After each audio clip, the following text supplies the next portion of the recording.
Every journey has its final day. Don't rush.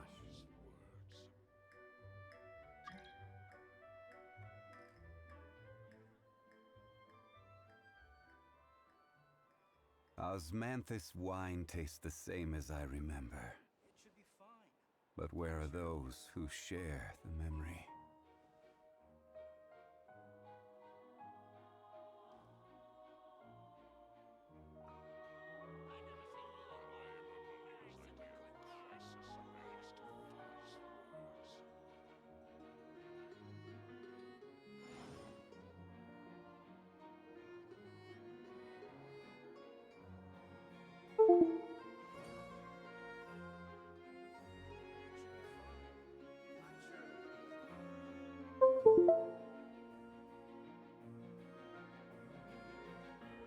Boats are made for transferring commodities back and forth, and those that come across Leo tend to stay a while, so it is where many things come to settle.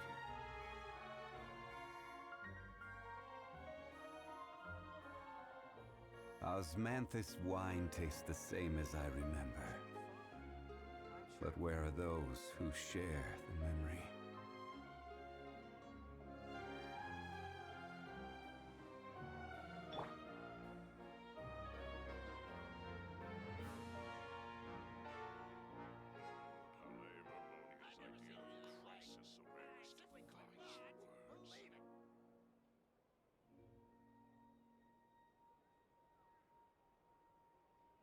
Silly churl, Billy churl, silly Billy, hilly churl. Woo!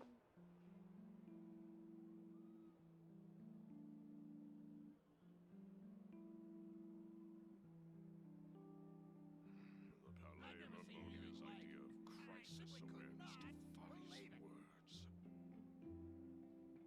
When the sun's out, bathe in sunlight.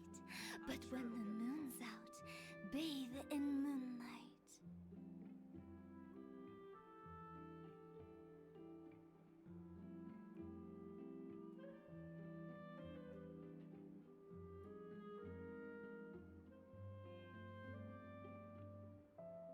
Silly churl, Billy churl, silly Billy, hilly churl. Hello. I think the game is a little loud. Maybe? Or maybe it's just me. Anyways, let me put that off. There we go. Hey, hi. Meant to say hi. Not that hey is not appropriate, but hey is a greeting in Finnish. And it's very formal, so it feels weird to say hey. Oh my god, my brain is in scrambles today. I will warn you in advance that I will be like really weird today. Hi Reski, how Chazawazas? Hi, welcome to the stream. Mike. Yeah, I don't think so. It's a weird thing to say. Well, not a weird thing, it is a greeting. But it's weird to say a greeting in Finnish in my stream. It's weird to speak Finnish in my stream in general. I don't feel great about that. Like it's just really weird. I don't know why, but it is weird. I don't really have anything else to say. So let's just jump into the game straight away. I hope everyone's okay. I hope the week has been treating you well, or decently at least. And let me start by switching to my main party. And also I don't know where we go. Here. How much? Oh, we can actually go there. Wait, can we? I'll try going there by foot. Should we just not teleport today? It's already becoming really difficult, actually. The Fontaine city is not the most walking friendly city. What the heck is happening? Or maybe walking friendly, but not really climbing friendly. There's all kinds of like ledges and stuff that it's hard for me to sometimes climb. Let me pull this.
Book learning alone is not enough to cultivate intelligence. All those scholars in the academia are prime examples.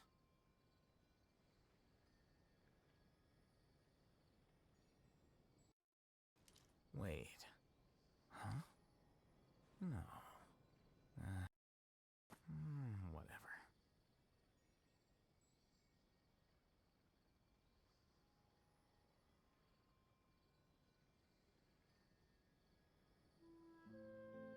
The scribe's work is simple, which is exactly why I took the position.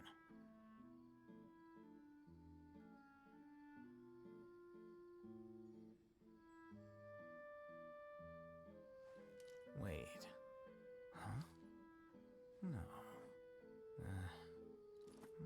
Whatever.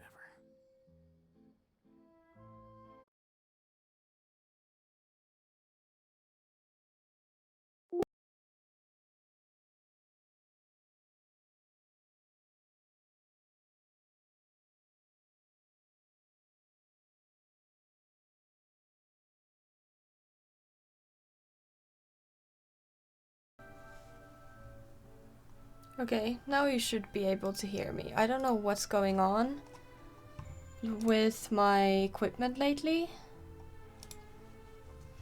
but whenever anything touches to the mic stand, the mic, or the audio interface, the mic goes mute, which is quite frustrating, as you would probably think. Wait. Is it doing Alhaitham voice impression? I gotta say, what a marvelous impression. Sorry, I don't know what you mean by that. Okay. Let's continue this story.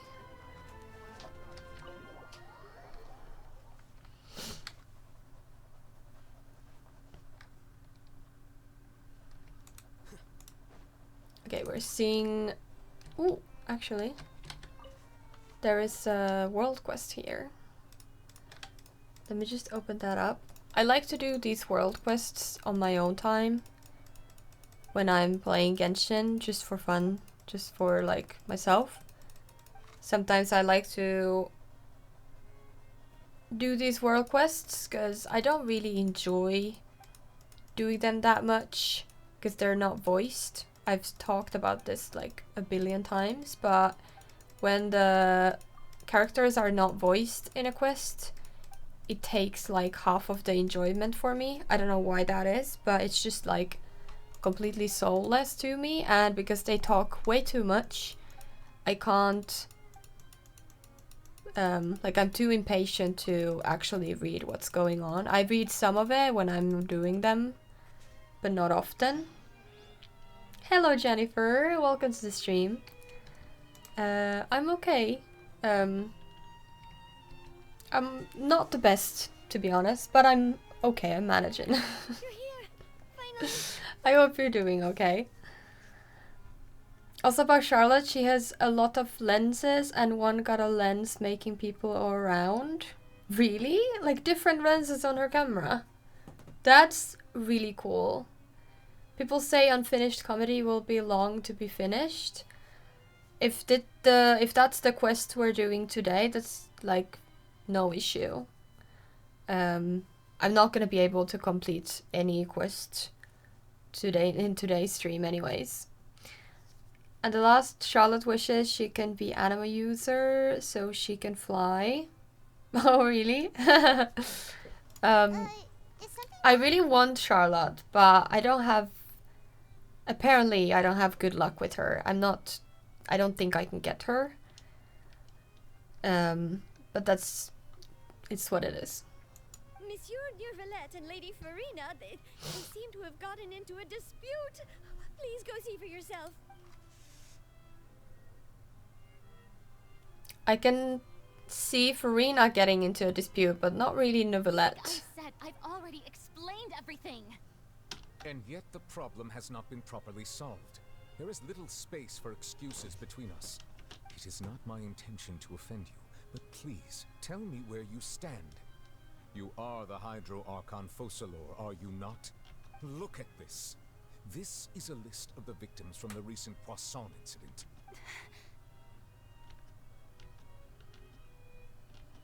You mean they're all... We did not arrive in time to avert this disaster, and I will not have it happen again. I will say this once more. You must tell me everything you know. Yesterday, I found 3 stone slates in some ancient ruins near Poisson. Do you know anything about those? Seriously? You're questioning me like this is a court case now. I don't know anything about that. But you found them in some ancient ruins, you say? That's correct, which is why I came to ask you some questions. There should have been 4 slates, but one of them was missing. The other 3 feature different images that seem to correlate to the prophecy. Melusines are cute and Neuvillette is like their guardian angel. Yes. They say Poisson pronunciation? Oh my goodness. It's like croissant. Yeah. A little bit, yeah. The prophecy? The second of these slates depicts the previous Hydro Archon Egeria kneeling before a floating island in the sky, as if confessing something. Do you know nothing of this either? I don't. I've never seen such slates. I'll ask you again. Do you really have no information regarding the previous Archon? My deciphering of the slates indicates that the Hydro Archon Egeria once had to confess to, or apologize for, a certain sin. If anyone would know about it, it should be you. All gods don't have the same secrets, you know. She was herself and I'm me. Is it really so strange that I know nothing? I understand your concerns, but I'm sorry. I just don't have anything to tell you. Forgive me for saying this now, Lady Furina, but I have long known of your various secret investigations into certain matters. There are several indications that you have been investigating the prophecy on the sly. This is not strange in itself, considering that you are the Hydro Archon. But it is strange that you should also claim to not know any of Egeria's secrets, as well as do nothing following your inquiries. You have never been as superficial as you have presented yourself to be, nor are you a fool. And yet, your behavior is very inconsistent. So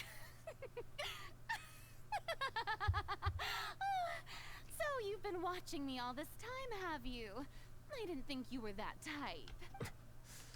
Well, since you know about my secret investigations, then you should know I'm actually working to take care of it. She's just so weird.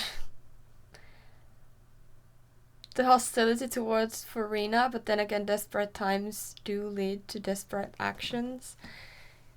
Yeah, and also, you are a god, kind of, or like a Archon, so you should care about people's well-being. Hi, Potato Meal, how you doing? Yeah, I don't know. I know she has more to her. I know she has like secrets and stuff, but I just can't bring myself to like her. Like, if you care, then why are you being like this? Like, I understand, but I also don't.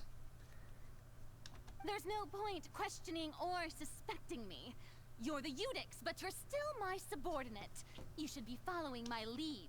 Just trust in me. You're Archon, and do as I say. And what if I resign? If you truly convince yourself to or not, it'll all turn out fine.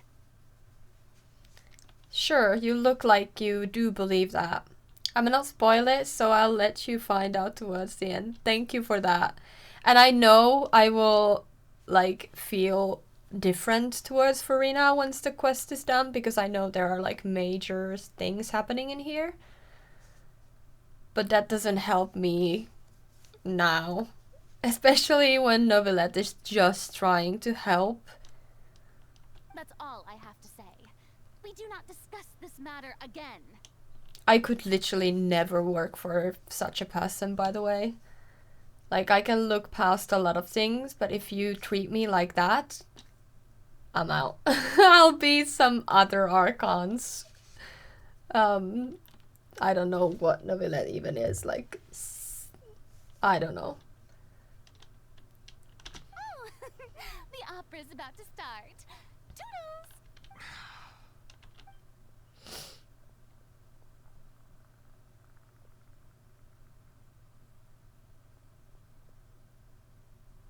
Did Furina not notice us standing by the door? Wonder what's up with her. She was smiling. She didn't seem in the mood to care if we were listening in or not.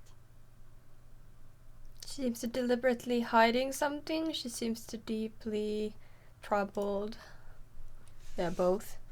I'm just glad. I always liked Furina, considering many characters who behave such way always have a hidden agenda. Yeah, I can see that. It's just that, yeah, well, she isn't like bad, but yeah. I don't know. I just don't vibe with her. Oh, you noticed. Seems Furina didn't even realize we were here. She was in a great panic, though I cannot discern the reason. Our discussion reached impasses time and again, a state of affairs that we cannot allow to continue. In real life, does it work the same? Yeah, that's true. Furina is good. You can walk on water using her. Yes. Though that doesn't tell much of her character, does it? Still, I do not understand. Dialogue is the basis for understanding, so why did she keep refusing to engage? We need to make her understand how dire the situation actually is. Everyone in her inner circle has noticed that she is hiding some secret. The issue is her attitude. I fear that she will not reveal anything unless absolutely forced to. That's the most useless skill at Fontaine. Yes, that's true. I feel like if you think about real life, Furina strikes me as a person where, like, she's doing not great, and like everyone can see that she's like not doing great, or in a bad relationship, or in a bad job, or like everyone can see that her life is not great, and yet she refuses to acknowledge that and just thinks and pretends that everything is well and that she's doing well, or like whatever the situation is, and people are trying to help her and say like it's okay to feel bad or ask for help or whatever, yet she is too stubborn and too proud to admit that. So she's just like, no, everything is fine. And then one day it's too much and bad things happen.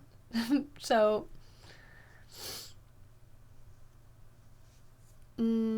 I was hi Outbugs. Hi Steven, how are you doing? I was going to watch a while I walk, but it just started to rain, so putting my phone away. Hope you have a lovely stream. Thank you. I hope you have a good walk.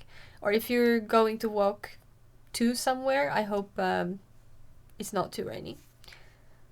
I really like his assertion towards Furina, because comparing to his comment about Venti and Zhongli, I don't know what he's saying about Zhongli or Venti, so I don't know that. We may have to create a situation in which she will have no choice but to speak. Oh? Like what? Normally, people will only reveal the truth when standing trial. Perhaps we must have the Hydro Archon experience just such a scenario. But Furina's seen so many trials, and she's really good at dodging questions. How do we make sure that she won't just slip away at the first chance she gets? We will need to consider this thoroughly, join forces with various parties, and then do what we can. If at all possible, I would prefer to recuse myself from this affair, but we must prevent the prophecy from coming to pass. This may be cruel to her, but all Fontaine is in crisis. The information a god possesses is too precious, and so we must take a chance on this. But who will lend us their aid to do such a thing? Are we gonna ask the knave?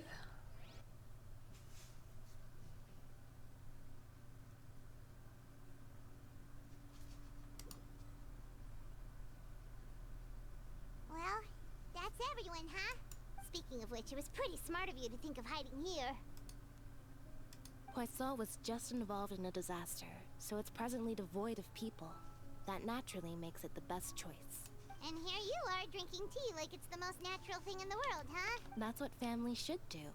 Sit and enjoy a leisurely time together. It's nice to enjoy tea here, you know? Care for a cup?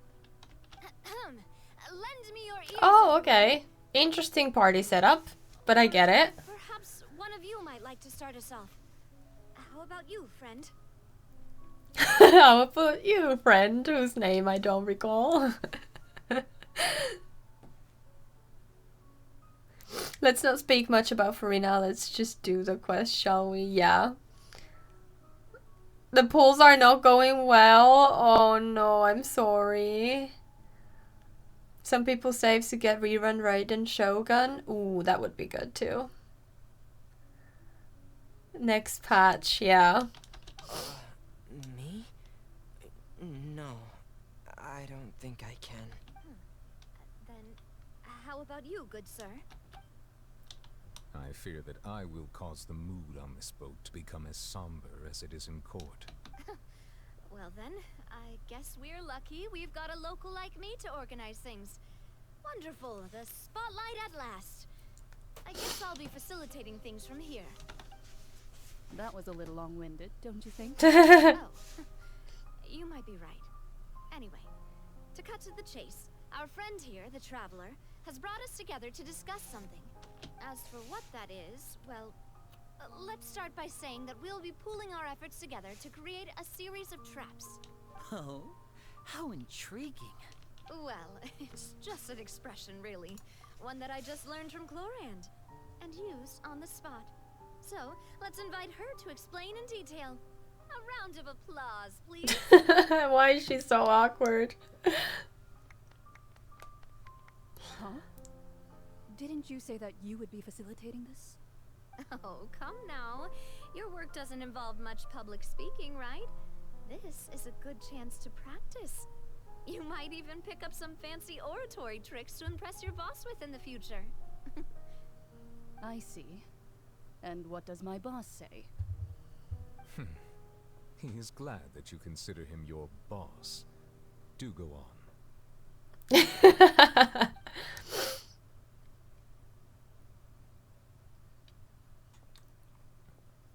In that case, Do any of you have experience hunting? Not that I recall. You're a cat, I used literally. a wooden stick in a basket to catch wild rabbits when we were younger.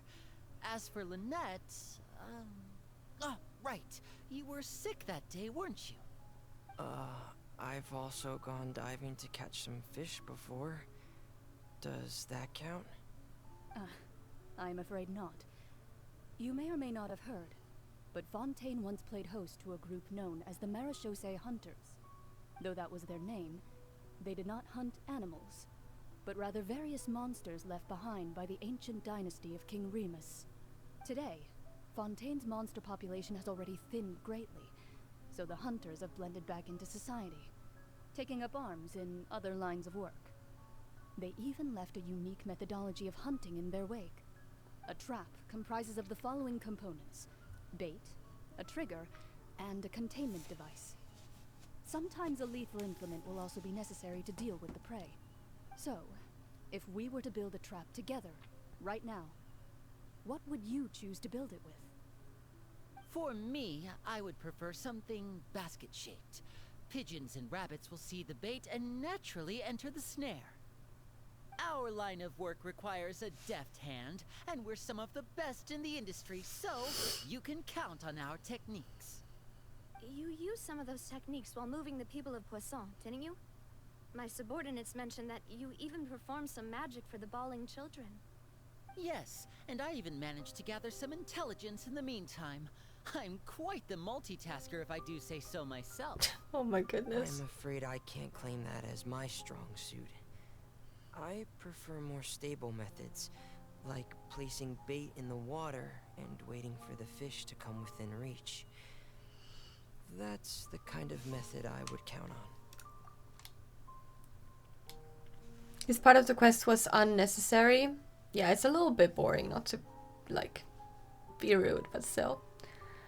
Roll 1 about heist, schemes, traps and story writing. Never reveal the planning phase if you want the plan to fail for hype purposes, but reveal it if you want the plan to fail for a plot twist. Genshin, on the other hand, just does a shit ton of exposition.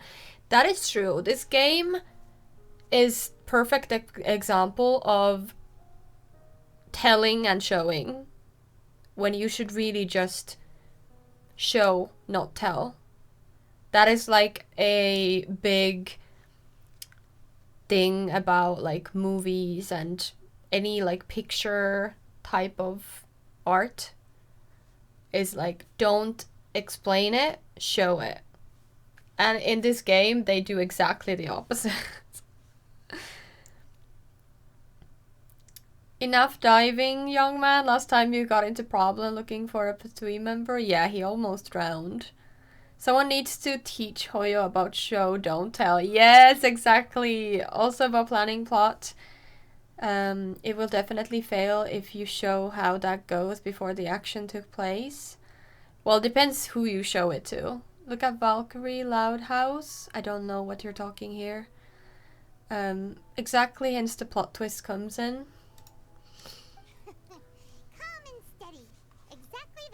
Person who would catch loads of fish.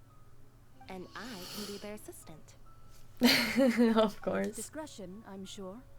I'd probably use some sort of mechanical animal. Papa once bought me some small clockwork squirrels, mice, and such. When placed in the forest, they can attract others of their kind.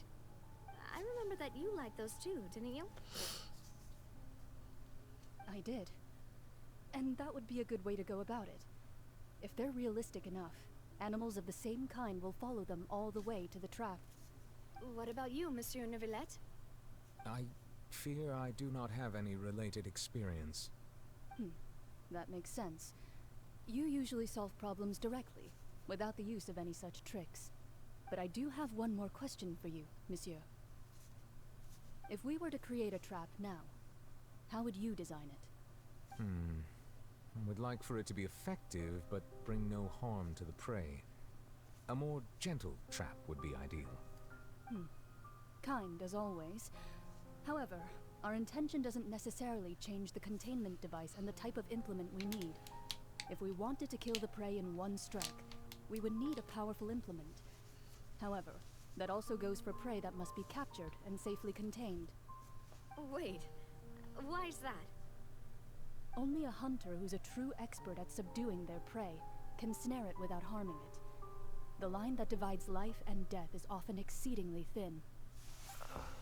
So, are we going hunting together? Huh. We hadn't thought of seeing ourselves as hunters. It kinda works, but maybe it's still not the best metaphor. If our means of capturing and dealing with our prey is to put them on trial, then the hunting metaphor is actually quite accurate. But we shall require much more courage than any hunter to judge a god, a being whose seat is an exalted throne. Oh, so that's what's going on. Sounds very interesting. At least we already know that Meripede is great. So if we are then thrown in jail for judging the god, then we'll be fine.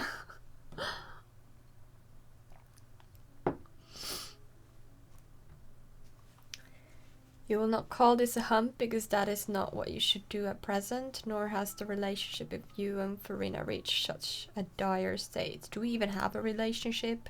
I feel like we don't even know her. Clockwork, yes! He does, but I don't think that's relevant in our case. What you need is simply the secrets she's keeping. Attempting to take her secrets is an act of sacrilege disrespect, but must be done to prevent Fontaine from sinking into the waters as foretold in the prophecy. There is neither hunter nor prey, there must be a trap. That is what you will need. Okay, great. Didn't they just clearly state that previously? Don't know. I guess not. We're already going to Meripede. We don't even need to go to trial. We could just go in here and... Well, anyways. I don't think this is part of Meripede, but you know what I mean. We can just go straight to jail. It's been a tough few days, hasn't it? So much has been happening. Hyman didn't think the meetings would go on for so long, but everyone seemed pretty fired up, huh? Hyman thought they'd be at least a little frightened. Well, Fremine was, now that Hyman thinks about it, but everyone else just looked a little surprised. Well, it's hard to say. Hyman doesn't have any experience with this sort of thing. But with you around, Hyman sure will do great. After all, you're the most reliable person in the world, aren't you? Did you just pour some tea? Hyman didn't notice you doing that at all. Then what's that? Hyman's never seen that cup before. Don't be frightened. I'm just joining you two for tea. I merely refrained from saying anything till now. Who's that voice? But there's no one here. Aw, have you forgotten me already? Wait, you are familiar. Yeah. You're the voice we heard from the sky. Interesting. The voice from the sky, I fear that description is wrong. Though, not completely wrong. You're feeling lost now, just as you were feeling previously. I sensed that confusion and thus came to you. Guiding people is an irresistible hobby of mine, after all. Consider me a passerby, just accepting a commission from my friend's disciple on a whim. I knew it! Oh, I knew that the Hexen circles had something to do with, like, these kind of things. The prophecy. Yes, what has been prophesized will be fulfilled. You may view such things as the history of the future. What? Then is there any way we can stop it? I believe you have witnessed a failed attempt with your own eyes. Can everything in Tevat so easily be changed? So you've caught on.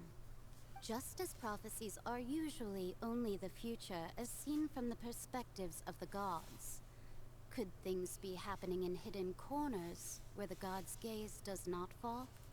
Are the things that you shall see different from the fate that the gods perceive?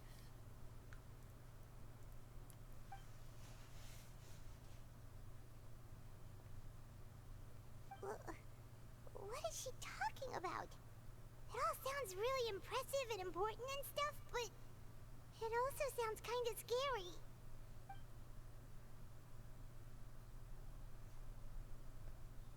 I believe that you understand, right? Some things are insignificant, but others you must reach out to change. Ultimately, fate shall serve as your only guide, no matter what will happen in Tevat's future. All you need to do is to play your part. This was good tea, by the way. Thank you for your hospitality. Well, like we did that'll be anything. all for today. The voice. It's gone.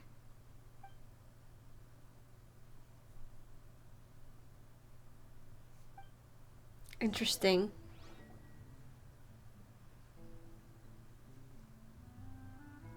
Yes. I want to hear someone talking. Alright, coming. Hey, it's you who's getting lazy, okay? Well, I see I've walked in on some lively banter. Fine, just fine. I went to take part in that Steambird panel. It turned out to be more interesting than I expected. Not all Fontainians are pessimistic about this. One journalist mentioned that sitting around and waiting for the end to come would be wrong, and that they should make their own rescue preparations. I agreed, so we had a brief chat with her. Did she have pink hair by any chance? Why, yes, it was Charlotte. I assume you've heard of her, no? That daredevil journalist? I'm in full support of her view. Prophecies are very important, but how can people allow their lives to be commandeered by just a few words? That's right!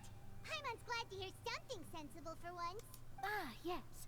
About what we had discussed before. I did try, but I'm afraid I couldn't reach the old hag. I'll try again tonight, but I wouldn't get your hopes up. Huh?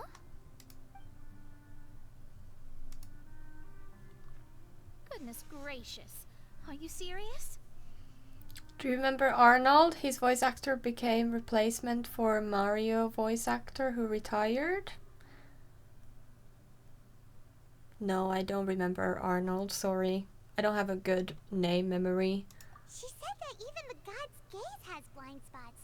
Pretty bold if you ask Paimon. Most people would believe the gods to be all-knowing, right? The Hexen Circle members are certainly anything but ordinary. As for the mage named N, the old hag has mentioned her a few times. She said that N's sense of direction is incredible, and that she loves guiding those who are lost. But I've never met her, and if she were still alive, she'd be... well, suffice it to say that the hag's at least a few hundred now, and N's been around for longer than that. Whoa. The Hexen Circle sounds like a scary group.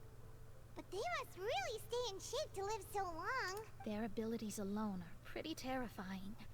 If she came to see you personally, then the problem you're facing must truly be of great importance. Well, it's not like Paimon could understand anything she said. I'd love to Yes, see... She was quite cryptic, but I suspect she means that there is still a way to turn things around. She didn't say when or what that would be, though, so... I would love to have a little, like, what's it called? Sorry, I don't know why I'm so yawny all of a sudden.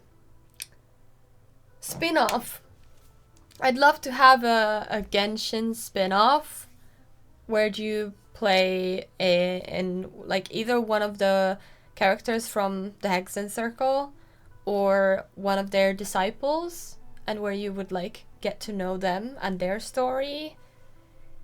Because I don't think we're gonna get too focused on them, because they're kind of this weird, mysterious coven that is technically still in the story, but also like a little bit separate. They don't really get into what we're doing. I've had enough gacha for one lifetime. That is true, but I would still love a spin-off. Because this game won't run for years and years either. Like, we're on year 3, I think. And we already have 5? Wait. Yeah, 5 of the nations, and there's 7, so we only are missing 2. 3 if you count Celestia. So I'm not expecting... Oh, we're on year 4. Okay, never mind. Anyways, point is still standing, which is that this game won't take... I don't believe we're gonna go for 4 more years. Could be, but I doubt it. Or maybe, I don't know. But the speed that we're going through the story currently, I don't feel like we're gonna go for as long as we have now. I don't know, maybe, but still. It will end at some point and they will need a new game. Archon Ward, who's Archon before Furina and Hira, and how are they? That's the thing, we'll probably get Genshin Impact too. Yeah, I don't know. That's gonna be interesting to see what that's gonna be like. Something that you cannot know right now.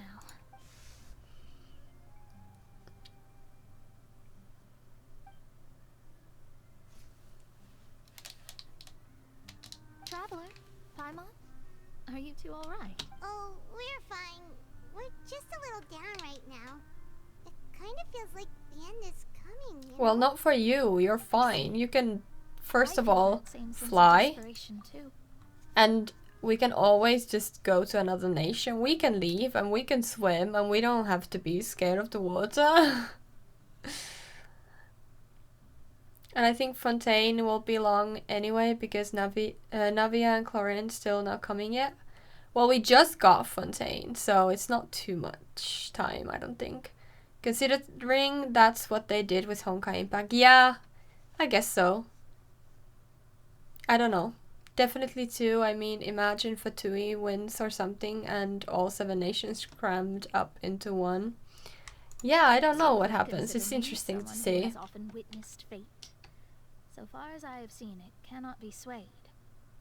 But even so, I still hope for and believe in miracles. Astrology is eternal and rational, but fate may not be. It is cruel, but it can also be beautiful. Perhaps that's what En was trying to tell you. Not to lose heart, and to believe that what you are seeing playing out before you is not yet set in stone. I did originally think of steering clear of all this, but I couldn't. Even if this is all futile, I still wish to help everyone. If we don't struggle to the last, then how can we face the end when it comes? Huh. You do have a point. There I go, talking about astrological principles again. Sorry about that. The moment I start talking about work-related stuff. I need to get going. It was worth trying to comfort you, even if only a little. I believe that you'll help those who are struggling in the same way I did. I suppose that might be why we always seem to meet by coincidence. I really like her. I just like her character. I'm kind of moved by what Mona said, but also kind of sad too. There's just so much unnecessary stuff in this part. Yeah. They kind of have to milk it though, if they don't have much to say in the actual story. I don't know. Also, Genshin is notorious for having like unnecessary dialogue and way longer quests than they should be. Like, they take ages for no reason at all. Hey, Traveler. Paimon suddenly feels like going outside for a walk. Let's go. Let's walk around the city, shall we? There's a few spots we always like to walk by. Yeah, let's travel since we're underneath here.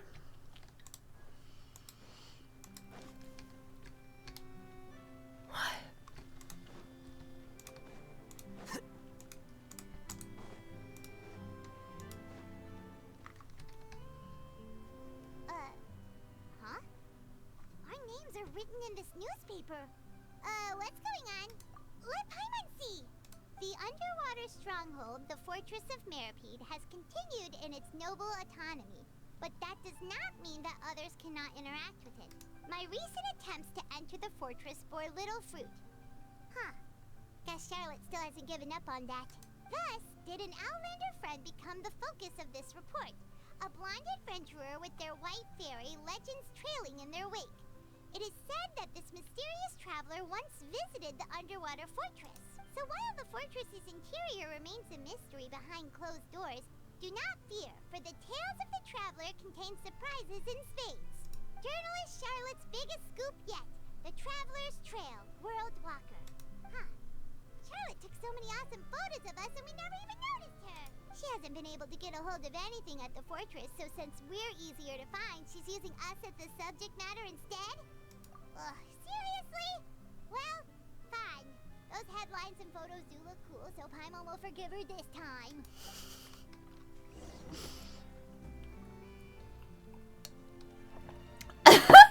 This troll was your breaking point?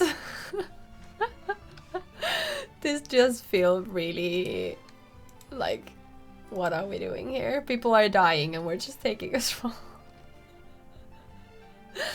Because all this troll was meant to do was ask people on how the feel changing into water, which we already know. Yeah, you would probably could guess quite correctly what someone would feel like if they had to dissolve into water.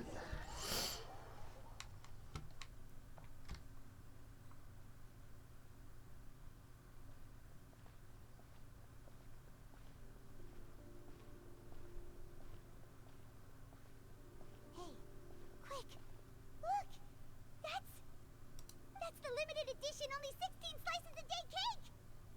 It was so delicious the last time we tried it. Despite the tense situation we were in, let's give it another go. I'm sure it'll be great.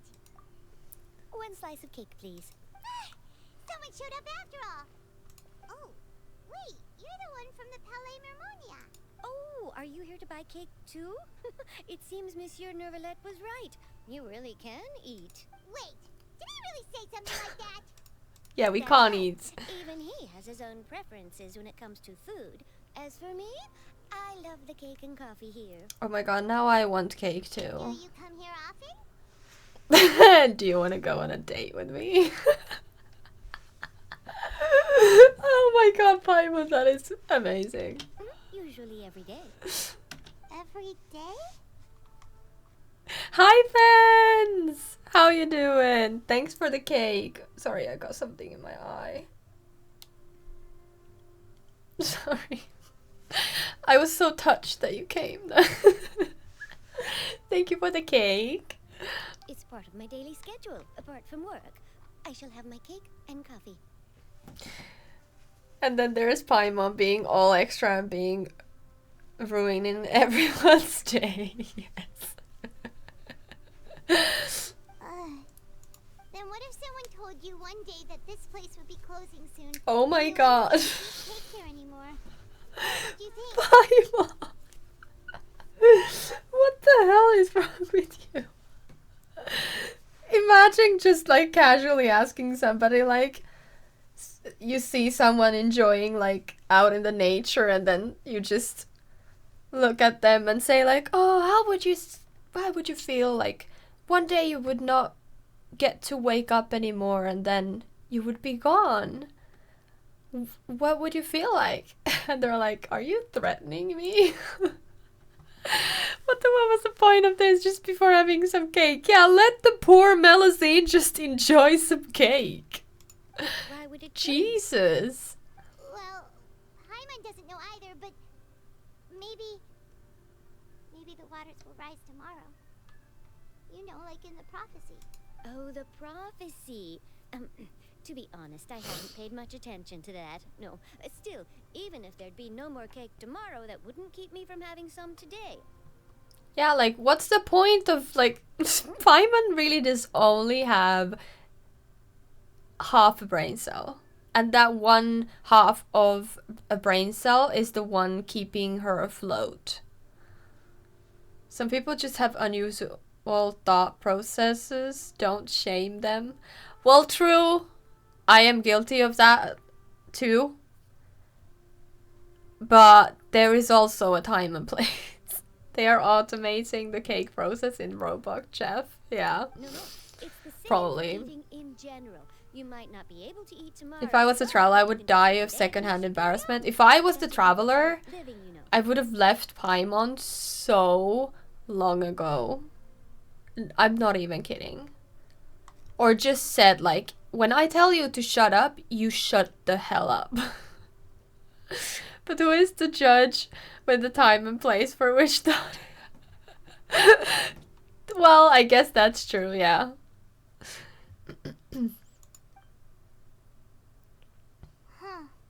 Don't be sad.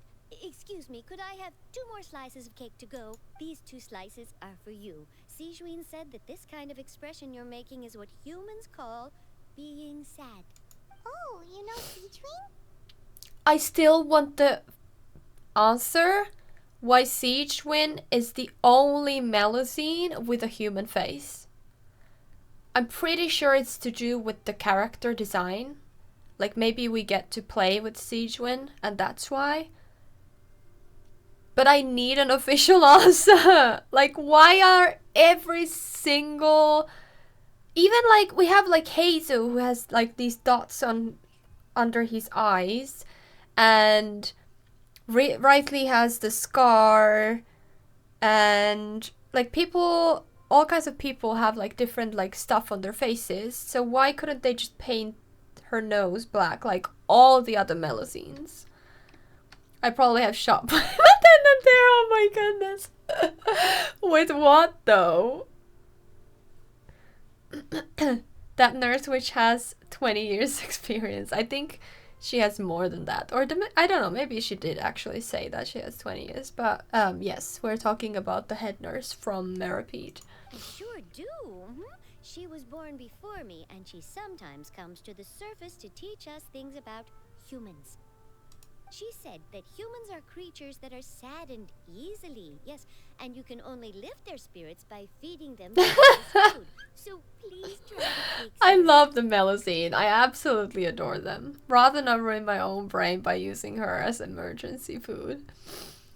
Yeah. I've got something else to do, so I'll be going now. You two try to stay in a good mood after eating, all right? Bye. Oh, she's so cute. And there she goes. All right, let's dig in. I'm unsure this cake will be delicious. It's more delicious than last time. And the flavor gets even better with the... Oh my god, this quest is just making me want cake. Are you kidding me? Sure would be nice if we always eat delicious food here. Is it like fox's nose or bear's nose? It's just a general like animal nose.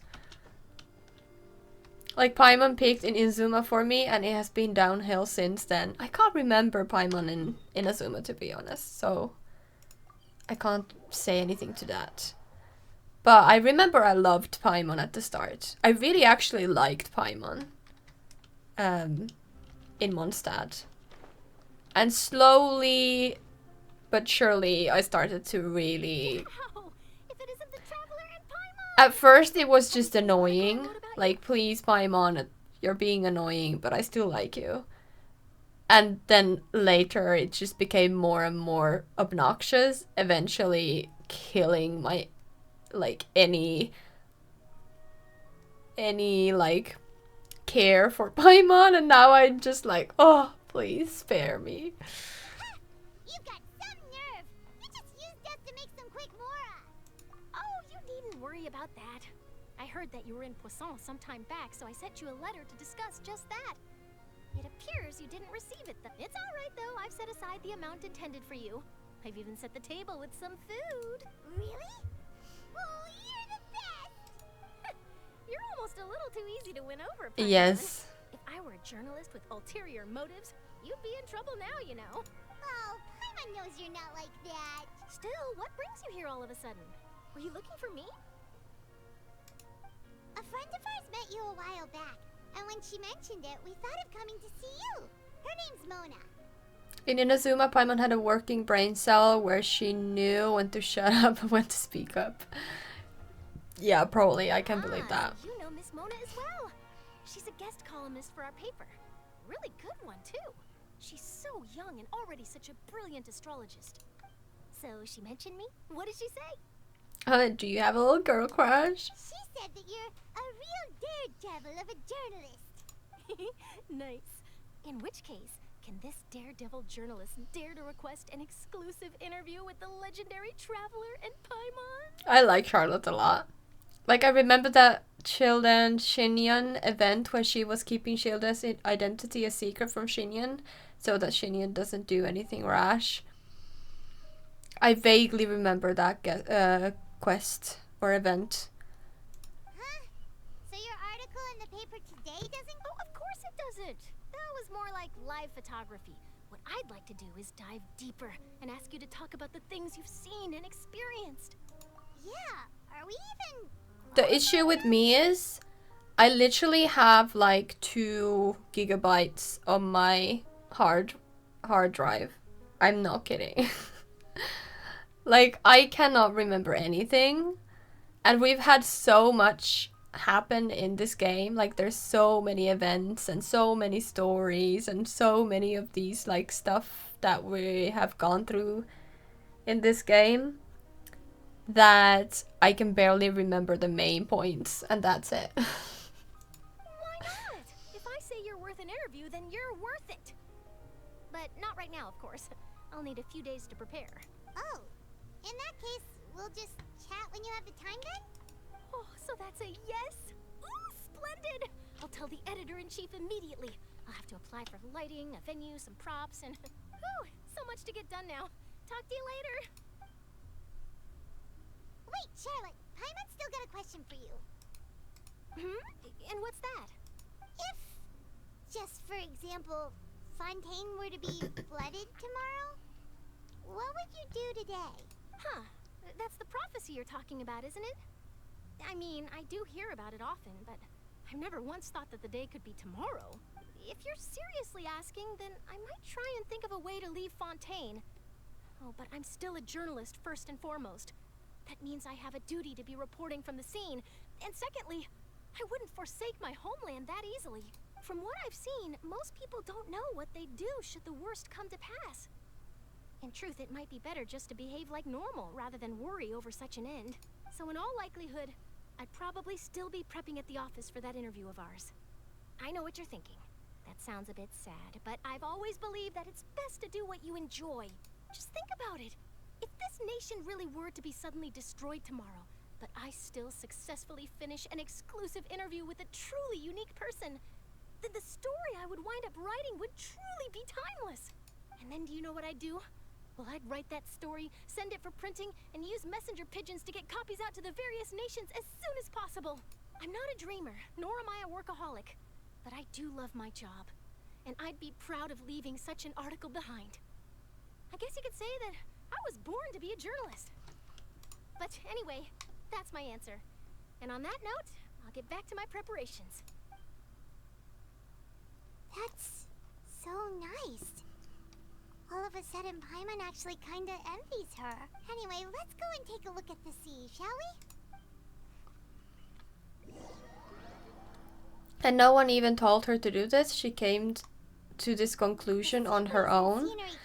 The Charlotte part was unnecessary considering all we do here is ask how Charlotte feels, and we already know about it considering Mona already told us about it.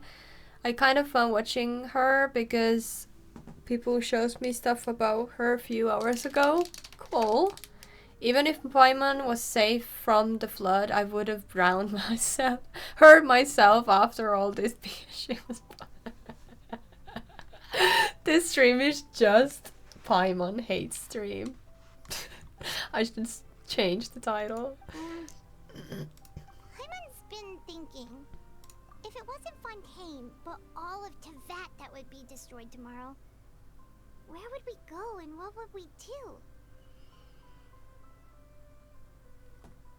If that would, if I'm thinking this seriously, I would probably just go fetch Zhongli and Xiao and spend an evening on the top of the roof of the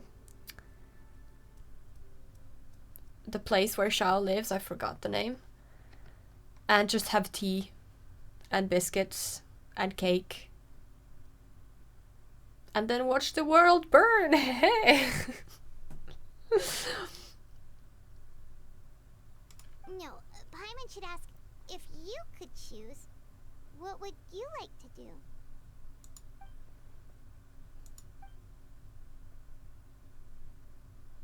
We've always been moving to the next destination, so we haven't spent much time thinking about these kinds of things. We didn't have to either, with us always being on the road and whatnot. You mean, still traveling? Huh. Wait, isn't that what we've always been doing? Banter goes back and forth between the two of you as time slips by. As night falls, you return to your accommodations and end this busy day. Navia, having finished her business in Poisson, even drops by to take a photo with the two of you. All goes well. Too bad that the Fontaine flood is only affected to Fontainians. Yeah, I don't know about too bad. I'm glad it doesn't affect everyone. If this happened, just move to Enkanomiya. Easy. Why to Enkanomiya? Why of all places would you move there? Or if you're talking to me, then why would I want to or should go there? Stay long enough. But it's still better than the Fortress of Meropide, that's for sure. It's not... Ah, so the two of you are still here. Oh, you're from the Palais Mermonia, aren't you? Yes, I'm Isadora. Monsieur Nervillat sent me to look for you two before. I heard that afterward you went to the Fortress of Meropide. Not at all. I'm well aware that you're friends of his. Actually, I'm here to pass along a message from him. Yes, inside the Opera House. The Maréchaussée Phantom has declared the incident a small-scale riot. A riot? Well, that said, I don't personally think it was that serious.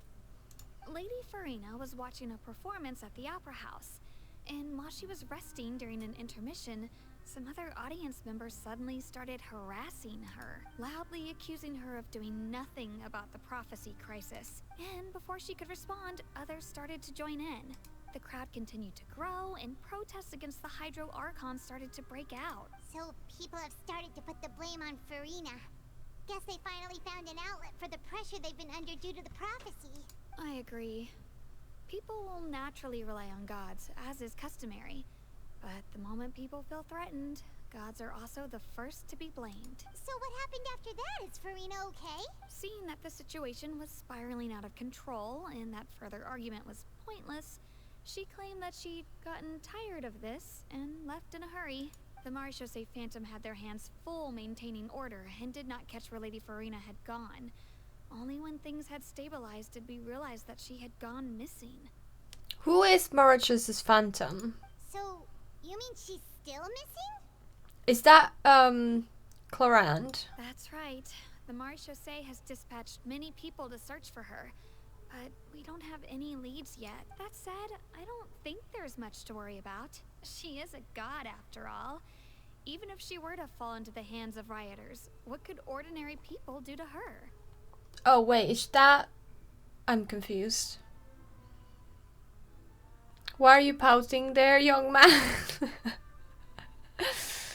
The good part has started. We could have skipped to this part and nothing would have changed, yes. Good. Monsieur Nervillat sent me to tell you about the situation, but he didn't say anything else. Don't worry, this is more than enough to go on. Thanks for keeping us informed. Ah, is that so? Well, alright then. In that case, you two take care. I'll be heading back to the Palais now. Paimon, don't look so smug. You look like you know something. If we know Furina, she won't try to fix things in this situation. Instead, She'll look for a place to wait out the heat. And, as we also know, she may be loud and dramatic, but she doesn't have a heart of stone. When Nervalet was talking to her in the Palais Mermonia, and she heard about Poisson, she couldn't hide her sadness and remorse. It would be hard for her to ignore being accused by the public today. Marchese Phantom is Fontaine's special detective force. Ah, got it. And it's led by Novelet. Okay. Paimon thinks Furina's probably taken the opportunity to slip away to Poisson and try to relieve the sense of guilt that she's feeling. Huh. Well, what do you think? Paimon knows the answer, of course, but Paimon can do the analysis to back it up, too. Cool, huh?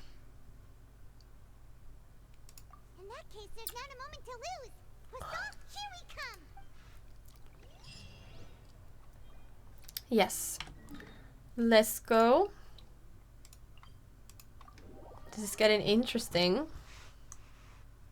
This place looks deserted. Guess all the survivors must have evacuated already. All that's left here are signs of devastation. Could Furina really be here? Let's try to find her. Yeah, she had to come look at it on for herself, sorry. That's Furina, right over there. Should I just give up? This is all meaningless. What was meant to happen did happen after all. Everyone's dead. Well, not everyone. Don't be so dramatic. I'm sorry. I'm so sorry. Give up, Furina. There's no point in holding out. I'm sorry. But what can I even do? Other than to repeat meaningless apologies over and over. Who's that? Don't worry, Furina. It's just us. So it is you, blonde traveler from another land. Why, I almost thought you were someone from that mob of my ignorant subjects, come to kneel and beg for my forgiveness. Furina, you were crying just now, weren't you? The tear stains on your face are obvious. What do you mean, tear stains? Oh, I remember. The show at the Opera House earlier this morning was so moving. I'm still trying to process it. Who did that uncivilized rabble think they were?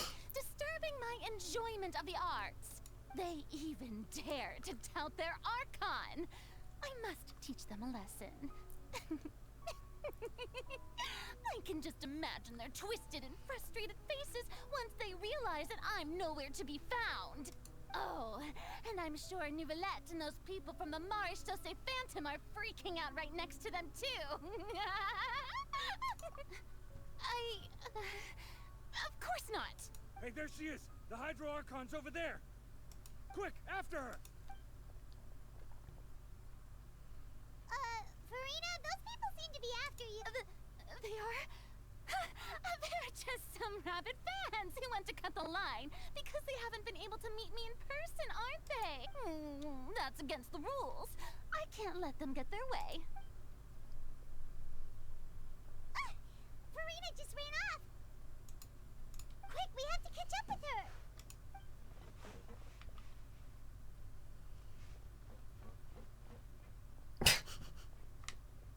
This is a little comical. I have to I have to say that.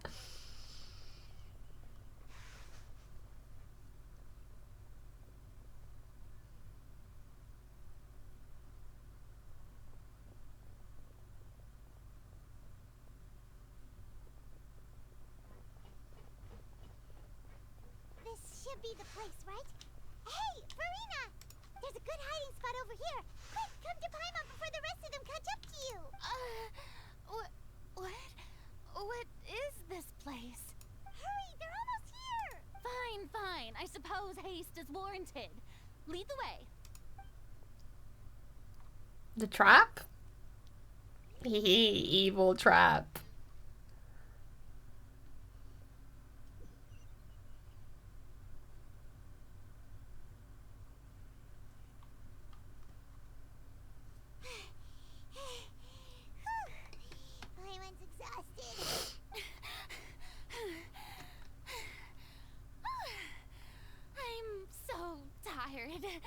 I totally thought they had caught me.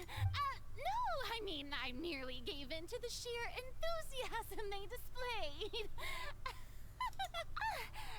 You're right. Yep, that's a good girl.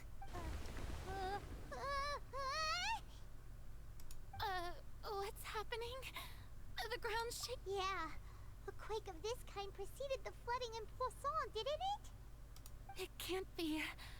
It's happening again. Well, there's no need to worry too much about that. Neuvillette made some emergency plans, so the evacuation should go a lot smoother this time. Yeah, I hope you're right. But the people of Poisson, they've already...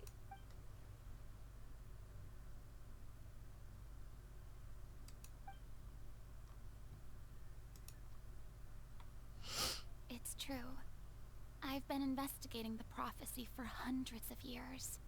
I once had informants all over Tevat, searching for clues and feeding information back to me.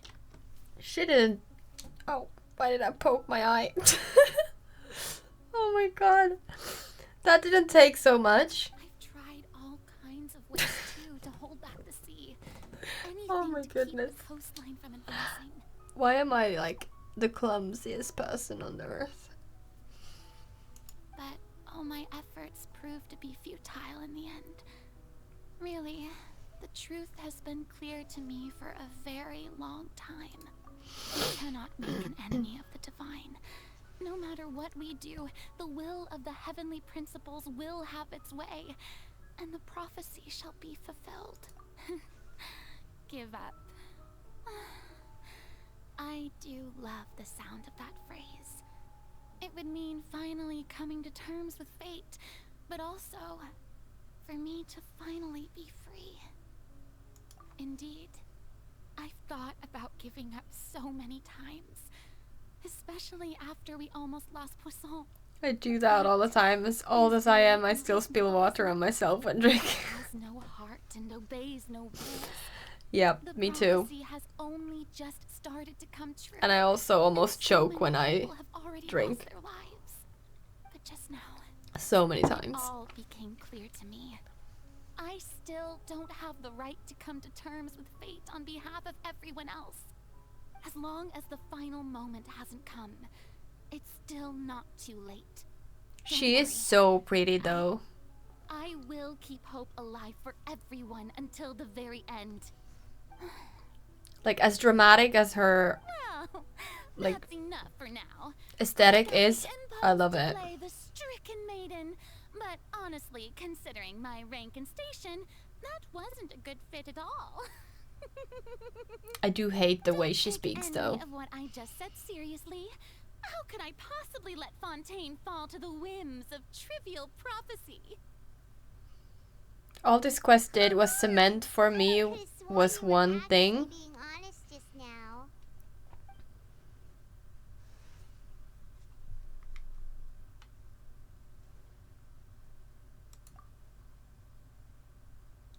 I don't know what you might be keeping from everyone. Your people are more than willing to share your burden with you. Share my burden. That's impossible. It was fated right from the start that this would be my duty alone.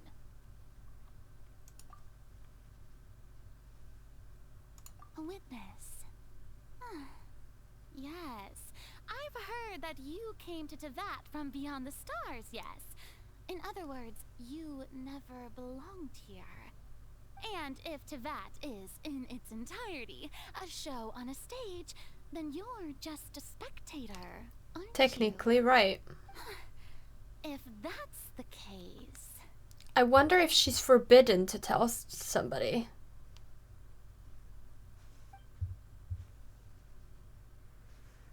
A cutscene.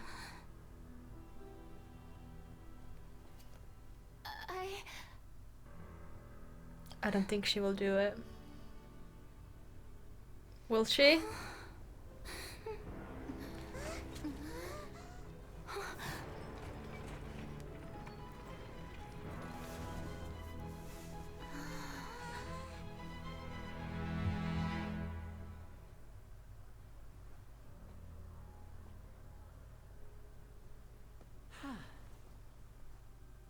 Damn. Ladies and gentlemen, this concludes my opening performance. Now, without further ado, we may proceed to the trial of our god. So, this is what it is. Yes, you deserve praise for the effort you took to raise the dramatic stakes. Do not forget, however, that I am Focalors, the god of justice, the embodiment of justice itself. Does it not strike you as even the least bit absurd to bring the very concept of justice to trial? May I interpret these words as your refusal to stand trial? Nice. And that was that I would follow her into war no matter the cost. You really need her in your game. I really wish you get her. Same goes for the cabbage Archon. Oh my god, I would literally die for Nahida. She is so precious and wise and just, and she's just perfection. Like, there is no better god than Nahida in all of the Archons we have known. Like, for her, I would literally die. Well, not for the game character, I wouldn't. But as, like, if it was real, yes. Yeah, this is interesting. I wasn't expecting that. I was expecting something, but not straight on the stage. Yeah. Also, I have seen some people, like, say online, I haven't been much on Twitter lately, but previously I saw some people discussing the possibility of Furina having a curse on her, and it's getting like, she could be like this naturally, like it very well could be. I know people like this, but it could also be that she is actually unable to talk about things. Like, there is a reason, like a curse that can't be broken. In that case, you will have the opportunity to defend your honor through a duel. Interesting. You would draw your blade against a god? I would. She has massive balls. Excuse my language, but like, the courage that would take, Jesus. I can't believe it. She just surrendered. What the heck is going on? Did I just see an Archon surrender to a human? Wow, how utterly humiliating. But she doesn't have power, does she? What is the meaning of this?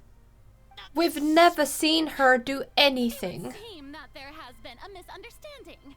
To be clear, the raising of both hands is not always an indication of surrender. But are you? Excuses again, huh? I raised my hands just now to indicate my acceptance of the trial. No duel shall be necessary. I will admit that I've been running away for a long time. I'm sorry, everyone. I was unable to protect the people of Poisson. It is my duty to stand trial for my crimes. You are not the only ones to be disappointed in me.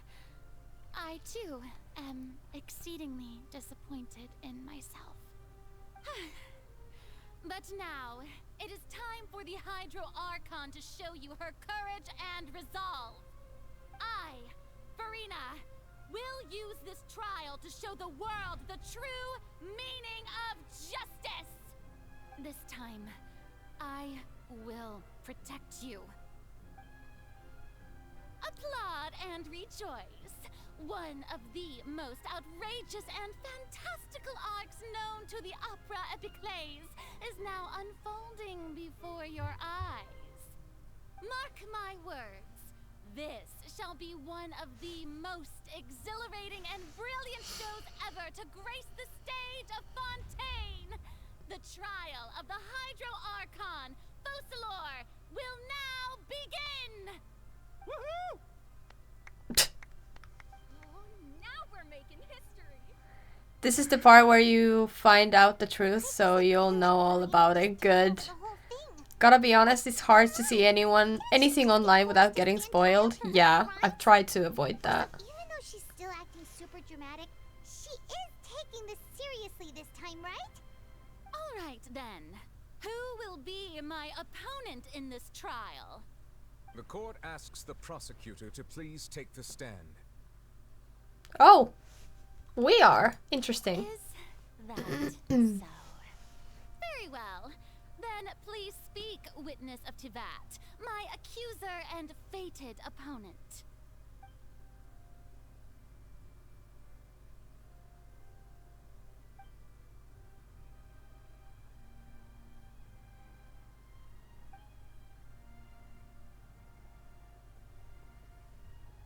Hi, Master Moo. How are you doing? I mean, I get spoiled about Skuk. Please allow me to It now feels like the beginning of her trailer. Yeah. Just how much work did you do to force me on Happy Transgender Awareness Day. I didn't know that there is a Transgender Awareness Day today. But happy Transgender Awareness Day to everyone, especially the transgender. Thank you. Not a day, but a week. Ah, a week. Got it. We should have like little flags up. I didn't know that though. I get all my stuff from Twitter, and because I haven't been on Twitter in a bit, I am completely not in the know. Can I tell about transgender one story, sorry? Of course. I'm not the best. How are you? Same. So, feel you. Sending hugs. Sending hugs your way. I hope you're managing. Well, we did do a lot of prep after the meeting that day. I can go over the tasks assigned to the Spina di Rosula, since they were rather straightforward and easy. Navia, the president of the Spina di Rosula. Most of the people who participated in the disturbance this morning were my subordinates. They changed into plain clothes and came to the Opera House as regular audience members, waiting for the perfect opportunity to incite insurrection against you. The people's resentment against their Archon has been building as more and more of the prophecy is fulfilled. A spark was all we needed to turn smoldering anger into a flame. Moreover, hugs to you, trying to manage. That's good. If something like that occurred, you would likely flee the scene and head to Poisson by yourself. There is a streamer which I look up to, and her partner recently comes out as transgender woman, and she said it will be hard, but she still loves her partner. Oh, I wish the best for them. That is really hard. Not only is transitioning hard on itself, in a relationship that makes it even harder. Because you have to obviously think of the other partner. Obviously, if you are able to, then obviously the most important thing is the transitioning. But you do have the partner there, and if they don't accept you, or if they don't want to be in a relationship any longer after your transitioning, that is hard. That is making the transitioning even harder than it is already. So I wish the best for them, really. Also, as a gift, I give her your paw print emoji transgender flag so she and her partner might be happy. That is nice. Also, I will never neglect my friend if they ever transitioned. Me neither. I would never ever abandon anyone if they chose to transition to another gender. But I haven't been in a relationship in a long time. So I can't know if I would be able to continue dating that person. I don't see why I wouldn't. But it is hard because even though gender doesn't have much to do with well, to me at least, I consider myself heterosexual, but I wouldn't care if I met someone who isn't a man and chose to date that one, that person. Like, I don't, it's not too like rigid. I don't care about it. It's just as like point in, like, if I look at my history, all the people I have been with and like attracted to or whatever, it's just very personal. I don't know what I'm saying, but anyways, are men. So that's why I'm like saying that. Anyways, move on from that point. It would really be really hard if your partner transitions. So I don't completely understand, as I haven't gone through that, but I can imagine what that is. Like, your paw print is everything to me, and I will share it into everyone, anyone I know part of LGBT community, especially your follower. Aw, I still need to add them. Like, who am I? I have had them for like 2 years, and I still haven't. And we got new slots for emotes too. I have no excuse. Service isn't the best where I am at work. So I'll catch you later. Alright. I hope your work is okay today. It's okay to be labeled what you do want to be. Also, asexual is cool too. Relationship can be maintaining life and encourage each other to do positive. Yeah, I agree. You can have a platonic relationship, like a friend's partner kind of. Not for everyone, but certainly for some people. And I wouldn't be too mad about that, actually, myself. And I'm not really like a labels kind of person. Labels have helped me to find names for things that I haven't understood before. As I've discussed before. So I do find them helpful sometimes, but I don't rely on them completely. I just like, I do identify as some, and then if one day I don't, then I don't. It's not like a big deal for me personally. So, we arranged for a second group to lie in wait there. So, you mean the ones who scoured the settlement for me were also from the school? Why are we telling her that though? Their goal was to force you to step into the giant magic box so you may personally participate in the greatest magic performance in all of Fontainian history. That's right. That house was a magic box rather than someone's residence. Like, I'm lost with the version of the setup that I used when I first performed at the Opera Epiclese. The volume of the box was increased by a whole order of magnitude, and the distance it traversed was the entire gap between Poisson and Araneas. Its cargo, of course, was an Archon instead of a human. My thanks, Furina. Without your help, we could never have pulled off such an extraordinary performance. You're welcome? Of course, this performance was only made possible with Father's support. The House of the Hearth spent a massive amount of labor in Mora to pull this off. We had to select a location, construct the giant magic box, dig a tunnel, and open up a path through the water. It was a lot of work for all of us. So, in other words, the earthquake that we felt within the giant magic box was just a normal tremor from the transportation of the whole house? That's right. It wasn't a sign of another disaster to come. Then, I can guess Nervilette and Cloran's parts. You gathered a crowd, prepared a stage, and made sure that the champion duelist would be immediately ready for a fight. Also that as soon as I appeared on the stage, the trial may commence without a hitch. Am I right? Yes, that is correct. Why are they explaining it to her? Well, Cloran, like, that is lost on me. I don't understand. Only the most outstanding champion duelist in all of Fontaine would accept a duel with an Archon without flinching. Thank you. As for you, traveler, I suppose your role was to keep me distracted with conversation once you found me in Poisson.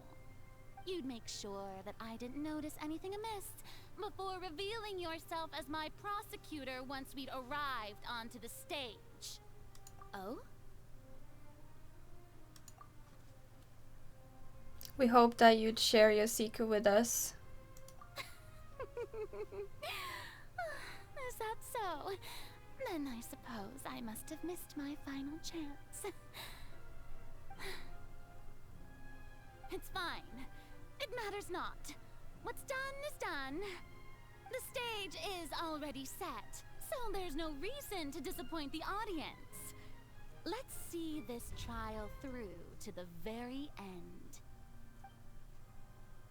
Only thing we can now do is suggest the Hydro Archon. Can't help but be a little bothered by the conversation earlier. What did Furina want to say to me right before we arrived on the stage? Madam Prosecutor, please allow me to pass this along. This is a document that Miss Charlotte applied for and received permission to share with you during the trial. According to her, it should speed up the proceedings. Huh? Charlotte wanted to give us something? Oh, so she's here too! Oh, let Paimon see. Isn't this the exclusive interview that she did with us before? Wait, then that means this document is a perfect timeline of everything that's happened ever since we stepped foot in Fontaine!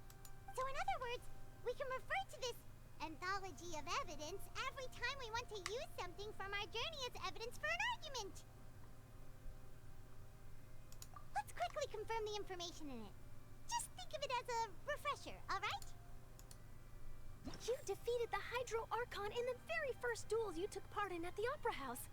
That's one for the history books, all right.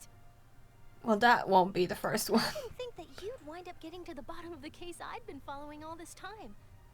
I guess this is the first time Monsieur Neuvillette had a difference of opinion with the Oratrice. A Fatui Harbinger. She's an extraordinary person. Her instinct must mean something. The fortress of Meripede was almost destroyed in a single day.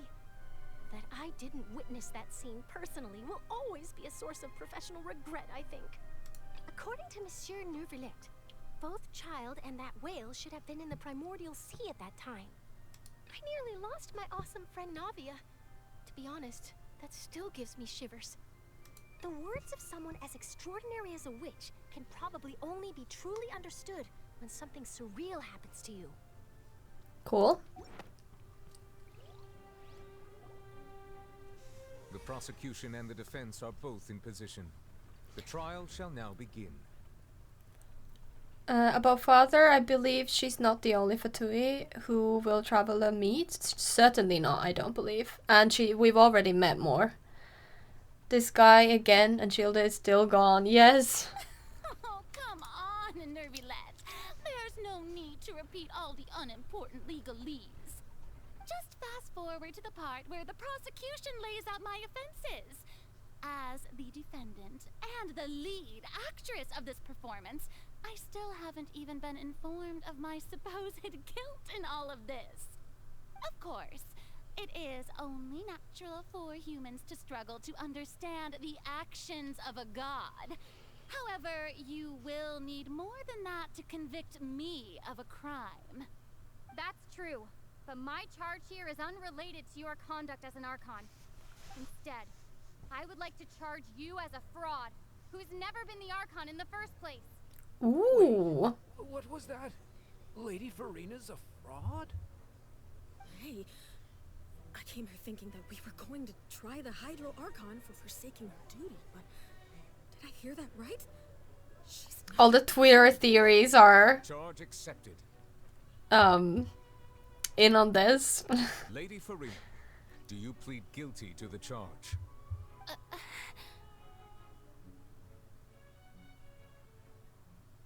Lady Furina. I plead not guilty. How can I be guilty?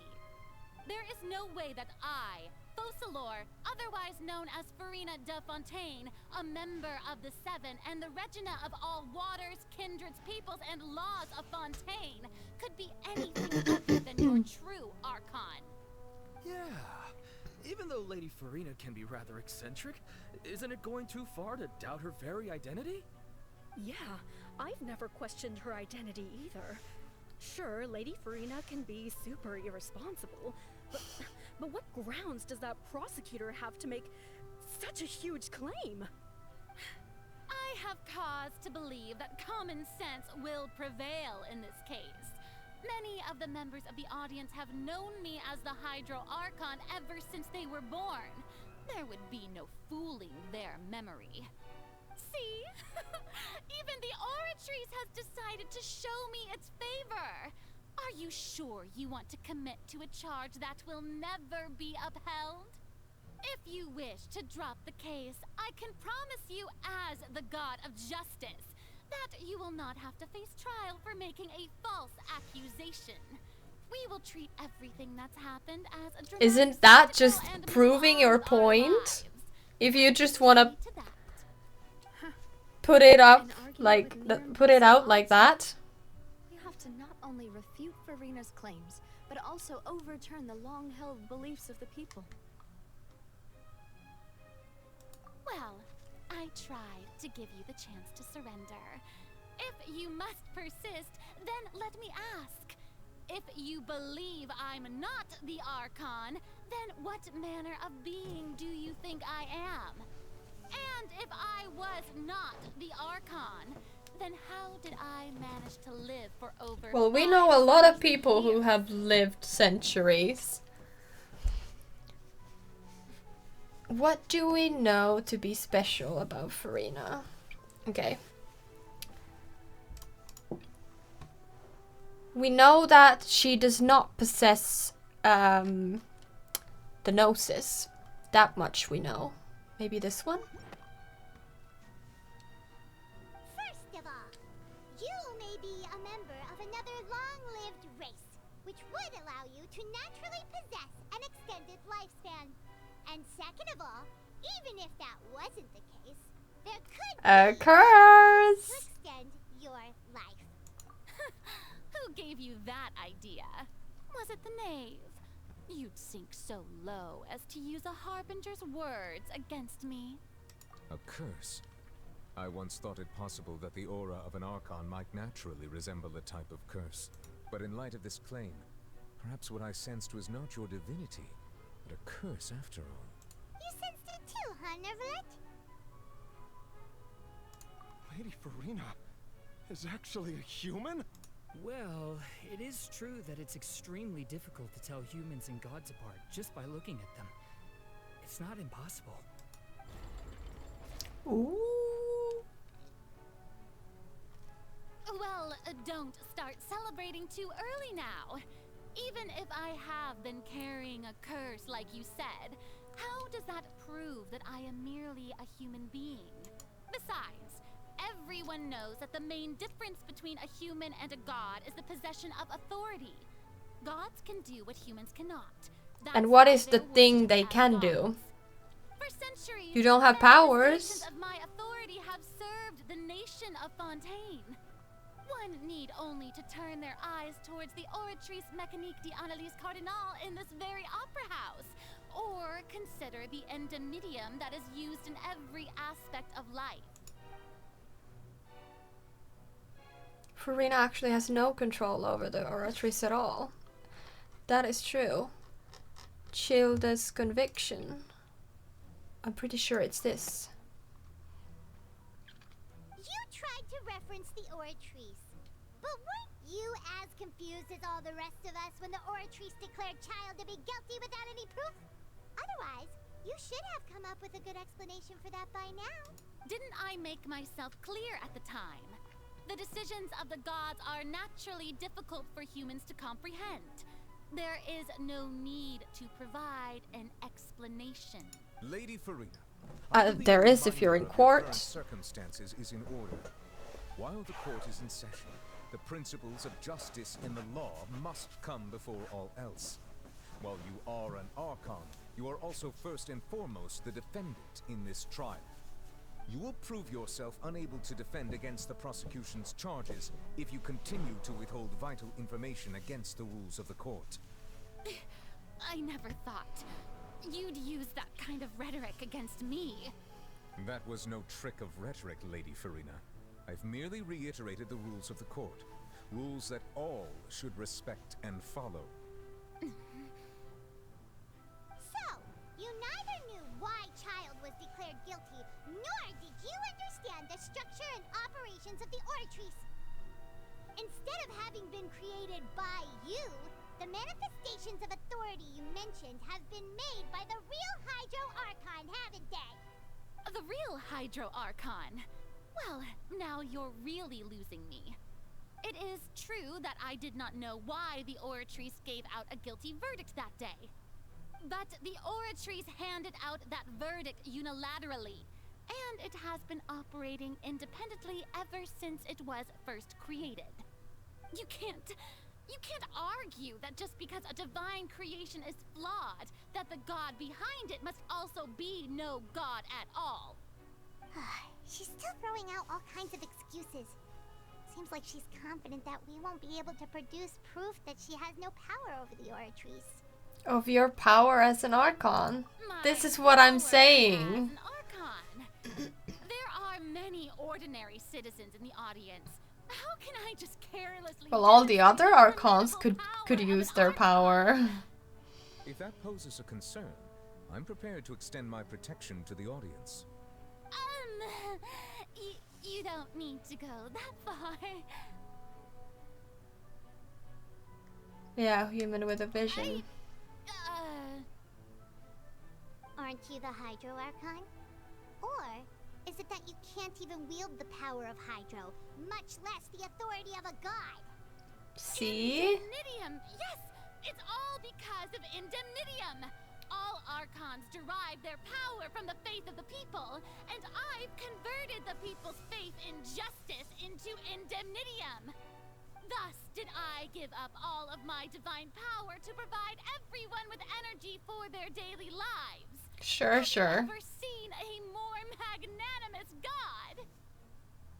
Isn't that a huge stretch? Yep. No matter how generous an Archon can be, how could they give up all their power?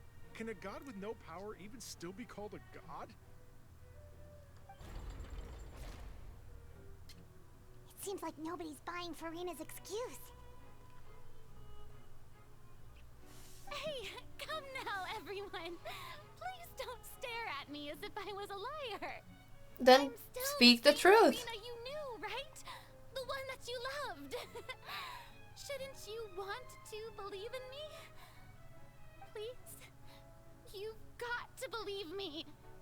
If what the prosecutor said is true, she really has committed a grave offense. Did she deceive all of us? And all of our parents and grandparents too? And all of our ancestors? Ever since they were born? Enough. That's enough. Tell me then, if I'm not the real Hydro Archon, then who is? If you have no evidence of another Hydro Archon's existence, nor can you find anyone who can back up their claim to be such, then what grounds have you to say that I'm not actually the real deal? Well, you can not be an Archon, and they're like, that doesn't mean two things can exist at one time. Like, we don't know who the Archon is, but she could not be the Archon. That's not really like how the court works. Yeah, can we prove if she's a human? We could by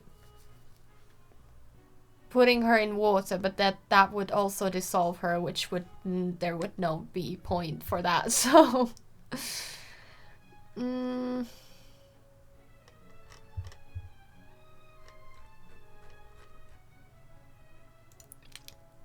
but I don't know any of the other ones. Like, I mean, she could say no.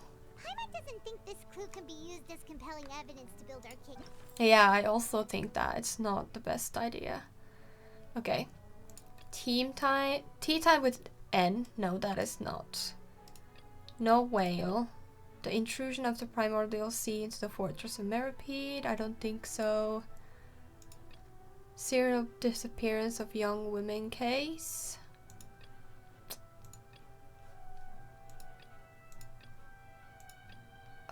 I don't know.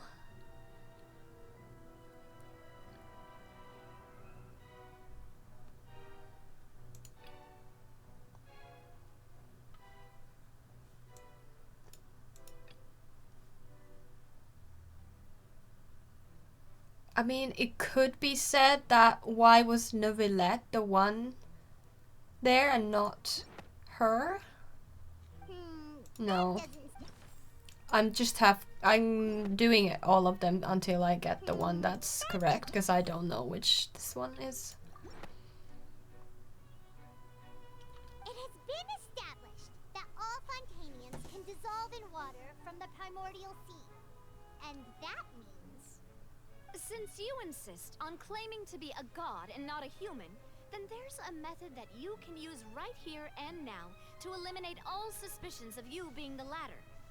Miss Navia, please apply to serve as a temporary attorney for the prosecution before addressing the court. Though you act in partnership with the prosecutor, you must still adhere to proper procedure. Super sorry, Monsieur Chief Justice. I swear this really will be the last time that I'll speak out of turn. Now, I've brought some seawater from Poisson.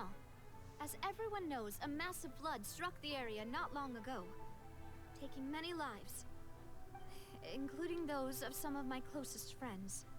So, Miss Furina, would you dare to touch some of this seawater? Oh. You are indeed the real Hydro Archon. Touching this seawater would have no effect on you. All it should do is strengthen your case.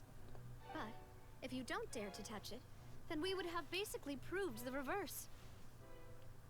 That's some serious stuff. That after the disaster at Poisson, nobody wants to see any more people dissolve. I do hope you'll act prudently and choose the simpler path of admitting guilt. Navia from the Spina di Rasula. The Spina has governed Poisson for many years. I guess her suggestion is valid. If Lady Furina is indeed just a human, she's probably Fontainian like all the rest of us. Would she really dare to try?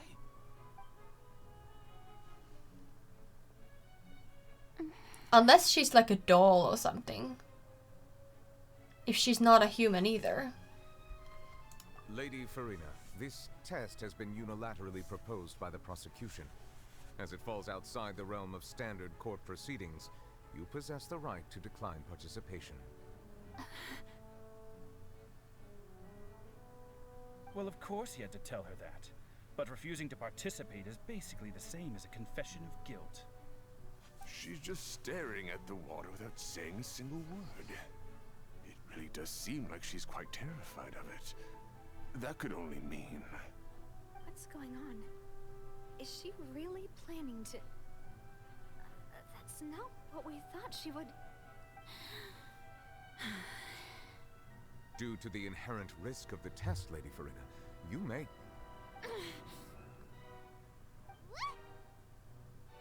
Hey! Yeah, I don't think she is a human. Or maybe she's from outside. I don't know. I'm fine!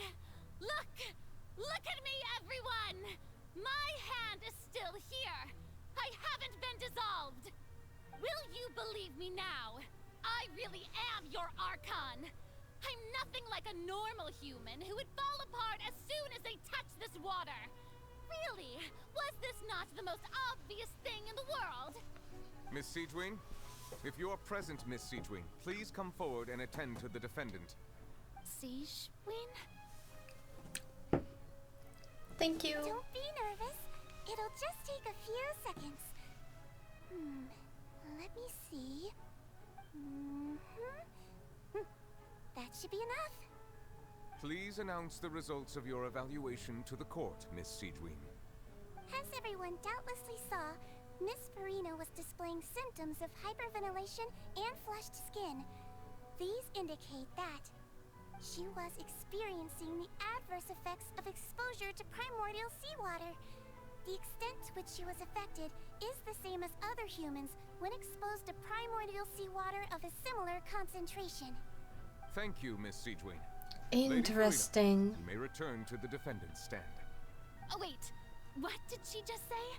I didn't get dissolved. Shouldn't that be enough to prove my innocence? No, if they Well, made the concentration considering less. your tendency to run from your problems, we did originally prepare a direct sample of the seawater around Poisson. However, after extensive discussion, we exchanged it for a sample that is not concentrated enough to dissolve an actual human. After all, on the off chance that something entirely unexpected might occur, we don't want anyone else to lose their life to the sea. Yeah, so out of regard for Furina's life, you secured a low concentration sample and asked the head nurse to serve as an expert witness. It's a great thing that the direct sample wasn't actually used. Furina could have... I can't believe... You...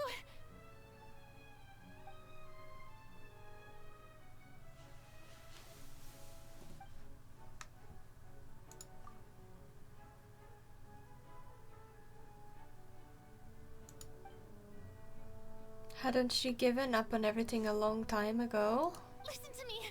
Listen to me, everyone! Please don't give me such cold and disdainful looks! What happened just now didn't prove a single thing! I'm so, like, intrigued what's actually going on here.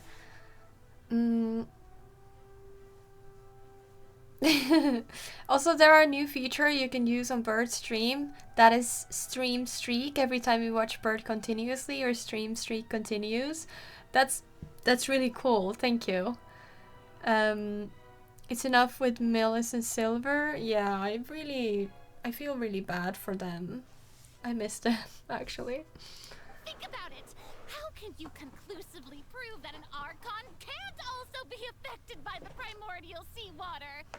Well, you're supposed to, if we look at the foretelling, what the heck is it called? The thing, the prophecy. If you look at the prophecy, you're supposed to stay alive, because you are supposed to stay, like stay behind and cry after the sea has taken over all your land. You're the only one, literally the only one to stay, so it can't affect you. Also, if I was really just a human, why would I dare to just put my hand in that kind of water?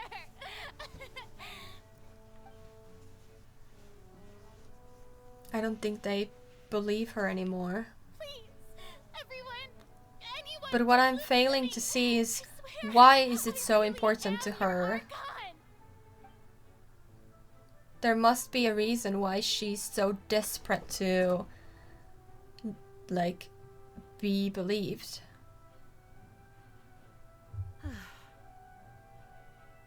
I don't think anything she says at this point will sway anyone.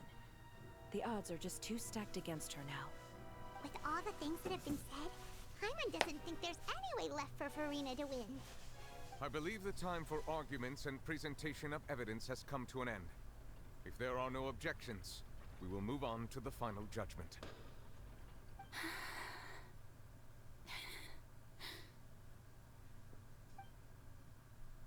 I don't think anything she says at this point will sway anyone. She's too stacked against her now. What happens if they overthrow her? Who will be the Archon then? In my capacity as Chief Justice, I shall now render judgment on Furina's misrepresentation of herself as the Archon of Fontaine. As a human who knowingly deceived her fellow citizens, Furina is guilty. Oh my god.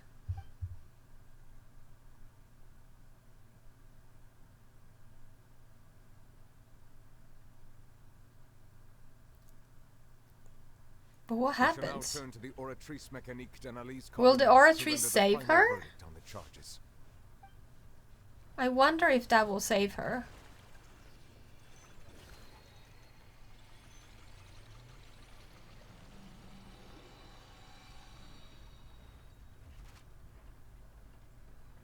According I'm to the so judgment intrigued. of the Oratrice Mécanique d'Analyse Cardinal, Furina is...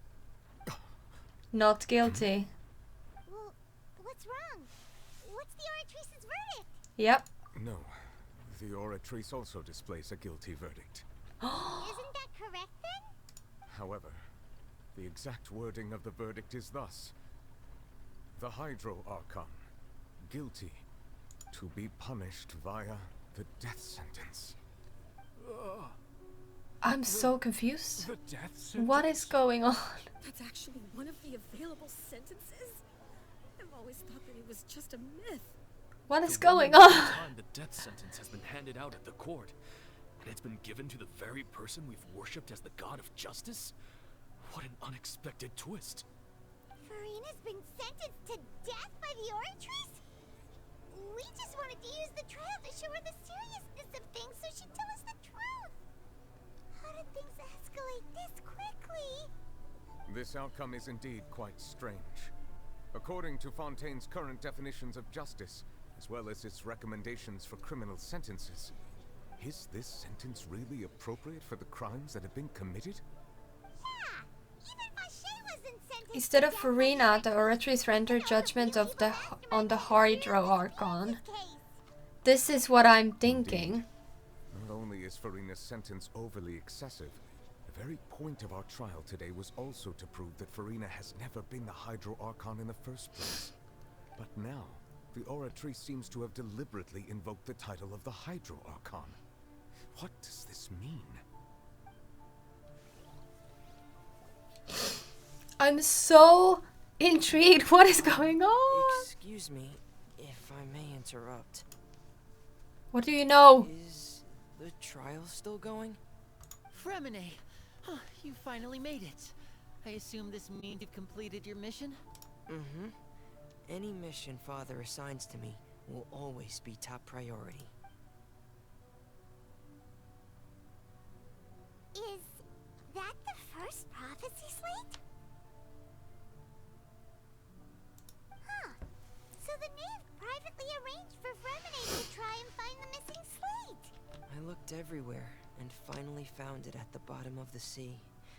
It took me a long time to get around some dangerous stretches of water. But has the trial already concluded? Then... Thank you for your hard work, Mr. Fremine. Please allow me to review the record left on the slate. Traveler, I believe that you have already seen the other existing slates. We'd like you to come here and confirm their contents. What does it mean? Who is the person in the middle? So what do you see? What is it? The Oceanids into human I believe beings? I've now made sense of the Hydro Archon's crime. It has to do with Fontaine's lost history. Oh, I get Isn't it. the Hydro Archon just guilty of deceiving her people? Oh, wait, no, that's Furina, and we've already proven that she's not the Hydro Archon.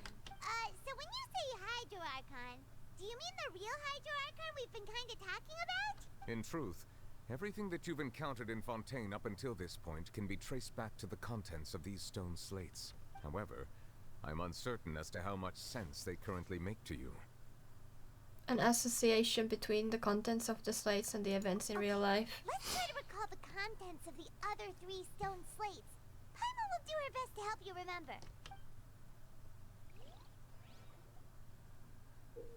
Oh, again, a mini game. He couldn't just tell us. Select to check the descriptions on the stone slates to extract key information from them. Hello? Can I continue? You can find scenarios related to the stone slate's contents in the incidents recorded in the interview notebook. There you can verify said content. As the verification process continues, the fountain water level in the menu interface will rise. When you have finished verifying all the stone slates, the truth behind the prophecy shall be relieved. Relieved? No, that's not right. It seems to show the previous Anyways. Hydro Archon using her divine power. It's like your game with Linny's trial and murder of Carlos's friend's trial. Yeah, okay, well, at least now we know what the sin is. The sin is that there was no nation to begin with, and the Hydro Archon took from the sea, which belonged to the sea. And I feel like the Oratrice is kind of the sea, if that makes sense. I'm not sure, but it's kind of like wanting justice for the oceanids and all the sea creatures that got turned into human. Okay. Does that mean that Fontainians are transformed oceanids? Oh, Paimon wasn't expecting that. But if oceanids can turn into humans, then perhaps this process can be reversed as well. The second stone slate shows Celestia floating in the sky, and the Hydro Archon and her people worshipping it together. But the heavens still brought judgment down upon them. This must be the point when the Hydro Archon and the Fontainians were branded with their original sin. Does this mean that the original sin and the Hydro Archon sin are the same thing? The third slate shows the Hydro Archon sinking into the sea surrounded by many people. Huh. That reminds Paimon, didn't we also watch that happen to someone else? Well, the fourth slate is the prophecy the Fontainians have been talking about. People dissolving into the sea, the Hydro Archon crying on her throne, and so on. We didn't believe that such a crazy disaster could happen at first, did we? But after that incident, it was just a question of when and not if. Okay. The real event related to the prophecies on the prophecy slates. Which one was that? Sorry.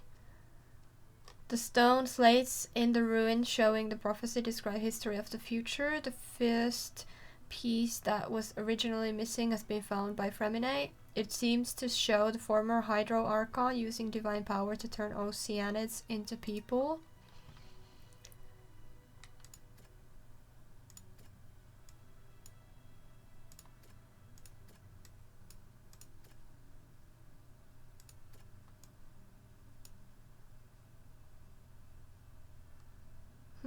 Maybe? No. Then this one? Yeah. We know from the case of the serial disappearances of young women that Fontainians can be dissolved in primordial seawater. And the first stone slate tells us that long ago the Hydro Archon used her power to turn oceanids into humans. Sorry. I clicked. I thought she was done. Sorry. And this one is... It shows Celestia floating in the sky and the Hydro Archon and her people worshipping it together, but the heavens still brought judgment down upon them. And this one...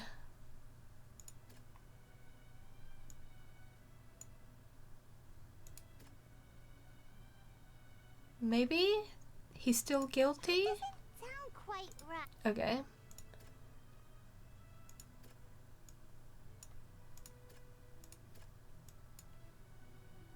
Maybe this one? Perhaps what is about to take place has all happened before. And the original sin cast down on the people of Fontaine by Celestia, as recorded on the stone slates. I need to stop clicking, because I think they stay, but they are actually like going forward. Sorry. It shows the Hydro Archon sinking into the sea surrounded by many people. I think this one is Navia. It's not as simple as falling into the sea. When Navia fell into the sea, her consciousness was subjected to judgment. The stone slates show the people gathered around the Hydro Archon in the sea. Could that be alluding to the same thing? And then it shows a scene that is basically identical to that described in the prophecy circulating throughout Fontaine. Fontainians will eventually be dissolved into the sea, and the Hydro Archon will sit alone on her throne and weep.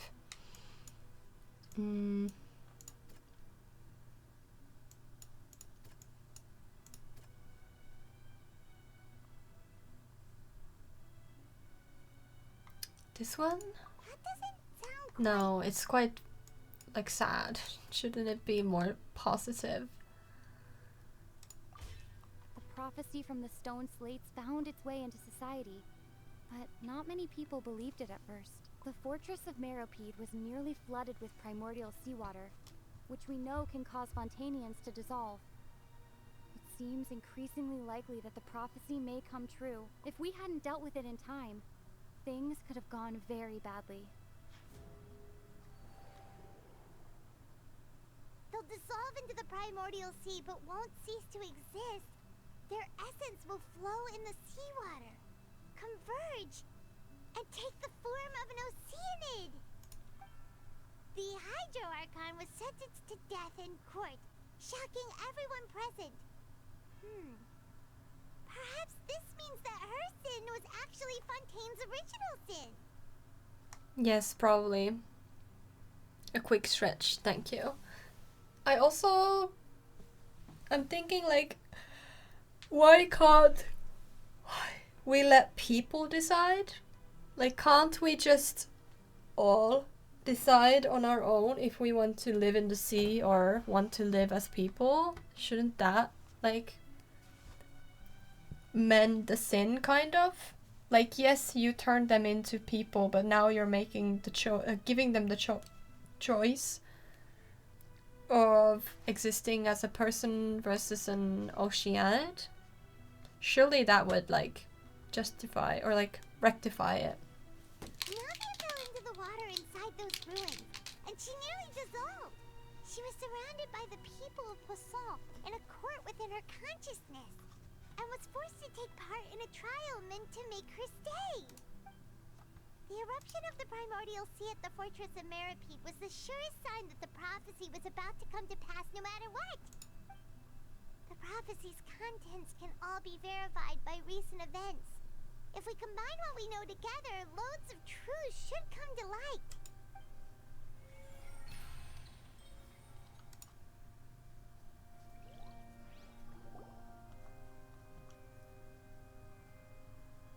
Sounds like a church. Makes me think of Mondstadt's church. Oh, Paimon gets it now! So that's how you can make sense of it. But then it feels like we're going to have to share some truly shocking revelations. Let's hear them. The first slate reveals that Fontainians are not real humans. Linny, did you hear that? We're not real humans. All Fontainians were originally created by the late previous Hydro Archon, with oceanids as their basis. The evidence for that can be found in how only Fontainians could dissolve in primordial seawater, and how all the girls Vacher dissolved were also turned into oceanids.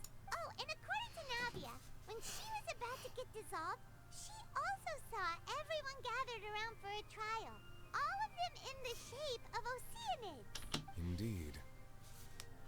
The second slate reveals that the crime of the Hydro Archon was her creation of Fontainians from oceanids. And it follows from the content of the first slate that she probably angered Celestia by creating humans without prior permission. That could also explain why the Oratrice judged the Hydro Archon to be guilty. It's to account for that ancient sin. The Hydro Archon's true sin was creating us? And yet, after many hundreds of years, the Hydro Archon's creations have turned around to try to judge the Archon within the Opera Epiclese. The twists of history are often the most unexpected of all. As for the third slate, I'm still convinced that it should come after the fourth slate. Isn't the image here just like when Navia fell into the sea? Yeah. So wouldn't it be trying to show the image of the Hydro Archon also falling into the sea once the prophecy has been fulfilled in the fourth slate? The fourth slate depicts the fulfillment of the prophecy as it's already widely known. The people will all be dissolved into the waters, and only the Hydro Archon will remain weeping on her throne. Only then will the sins of the people of Fontaine be washed away. Did Paimon get all that right? You've made some keen deductions. I must say, given how much you still don't know, it is impressive that you've already managed to connect so many pieces of the truth. However, while you were able to decode all the information on the slates, they've also been etched with an additional layer of hidden information using a different power source. When we were at the ruins, I tried to decipher the hidden information recorded in the slates. But since we only had 3 slates at the time, I was unable to come to a full conclusion. Now that the slate collection is complete, I shall make another attempt to decipher the narrative recorded within. If everything goes well, we should finally be informed of the unadulterated truth.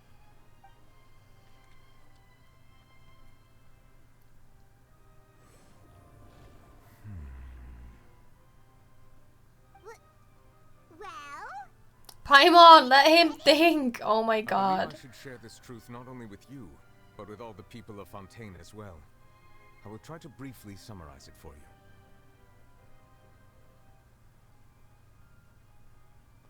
Cutscene, cutscene, cutscene, please. Your hypotheses regarding the origin of Fontainians and the sin of the Hydro Archon were both correct.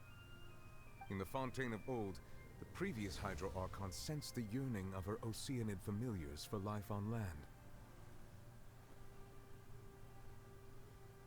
They're so cute.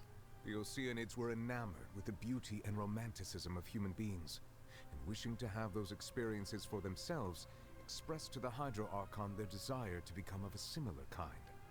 However, even though water as an element is intricately linked with the power of life, the Hydro Archon, as one of the 7, did not possess the authority to create a new form of human life. Not one to give in, she eventually found a way to create permanent humanoid bodies for her familiars by appropriating the power of this planet's primordial sea. She poured primordial seawater into the Oceanids' blood vessels, creating humanoid mimics in the process. But if Fontainians were to ever come into direct contact with water from the primordial sea, the power within their bodies would escape these artificial restraints and return to the sea. As a result, their forms would collapse, and they would be reverted to their original forms as Oceanids. Of course, the Hydro Archon never received permission from the heavenly principles to create a new human race. And thus, the Hydro Archon and all of her creations came to shoulder the original sin of appropriating the power of the primordial sea. That is the true history of how the people of Fontaine first came into being. So we were all Oceanids before we turned into human beings? Well, you weren't. Those were like your ancient I'm just going to pretend that I never heard a single thing. ancestors. Like, all of you were just We can't let the Hydro Archon be sentenced to death. After humans. all, sin was creating us. At this point. Might be too much information for your regular Fontainian, but it does answer a lot of our questions. Alas, your hypothesis regarding the 3rd and 4th stone slates was inaccurate. The slates' respective positions are, in fact, correct. A key point of the visual on the 3rd slate is how all the individuals depicted in the water are humans rather than Oceanids. They have not been dissolved, which implies that the water depicted in this slate is not water from the primordial sea. The nation of Fontaine is the nation of Hydro, as well as the nation of trials and justice. Instead of being the literal element, the water in the scene symbolizes judgment and justice. You may also recall Navia's experience. When she fell into the sea, her consciousness was surrounded by that of many others who intended to hold a trial to determine her fate. Therefore, the meaning of the 3rd slate Is this trial? That the people of Fontaine shall try the Hydro Archon. No way. Justice. Yes, it refers to our present situation. I think I'm following now.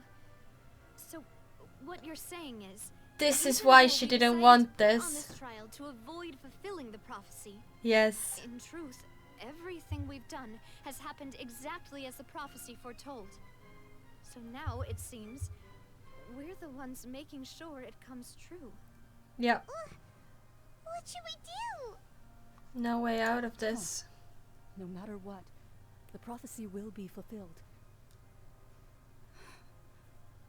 Is this what it feels like to be a prisoner of fate?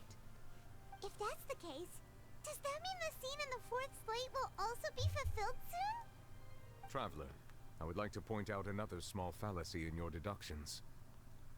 About the fourth slate. You probably thought that the eruption of primordial seawater beneath the fortress of Meripede served as the surest sign that the prophecy was about to come to pass, yes? However, I believe that rather than being a sure sign, that eruption could in fact only be a small warning of something far worse to come. As That's for what the I've root been cause of the believing all this catastrophe, time. I believe you've already encountered it once before. The whale?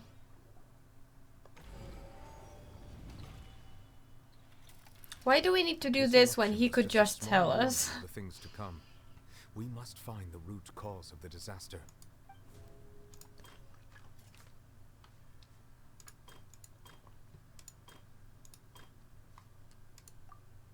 Okay. This one was the prophesied disaster will likely spread from here. I think it's Childe. The whale in the dream. It was both dream and reality. Yeah, because Childe is obviously somehow connected to Lumine. I think by his vision. Because we could see what he saw. The truth, the original sin, the trial, and the root cause of the disaster.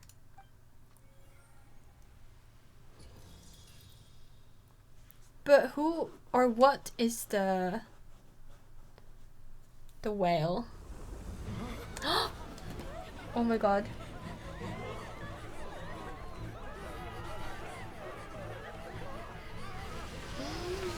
No way.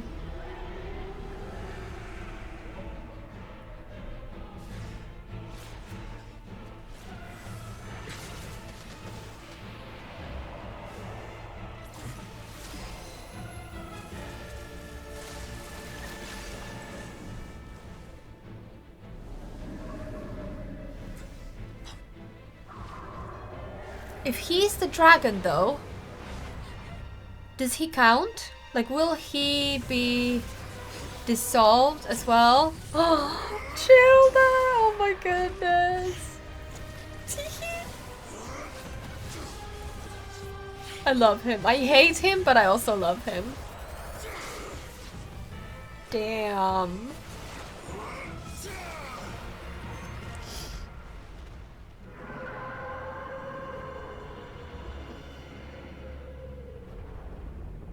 But where is he going? We need to fight it. Also, are you dead? Like, literally, you're almost dead.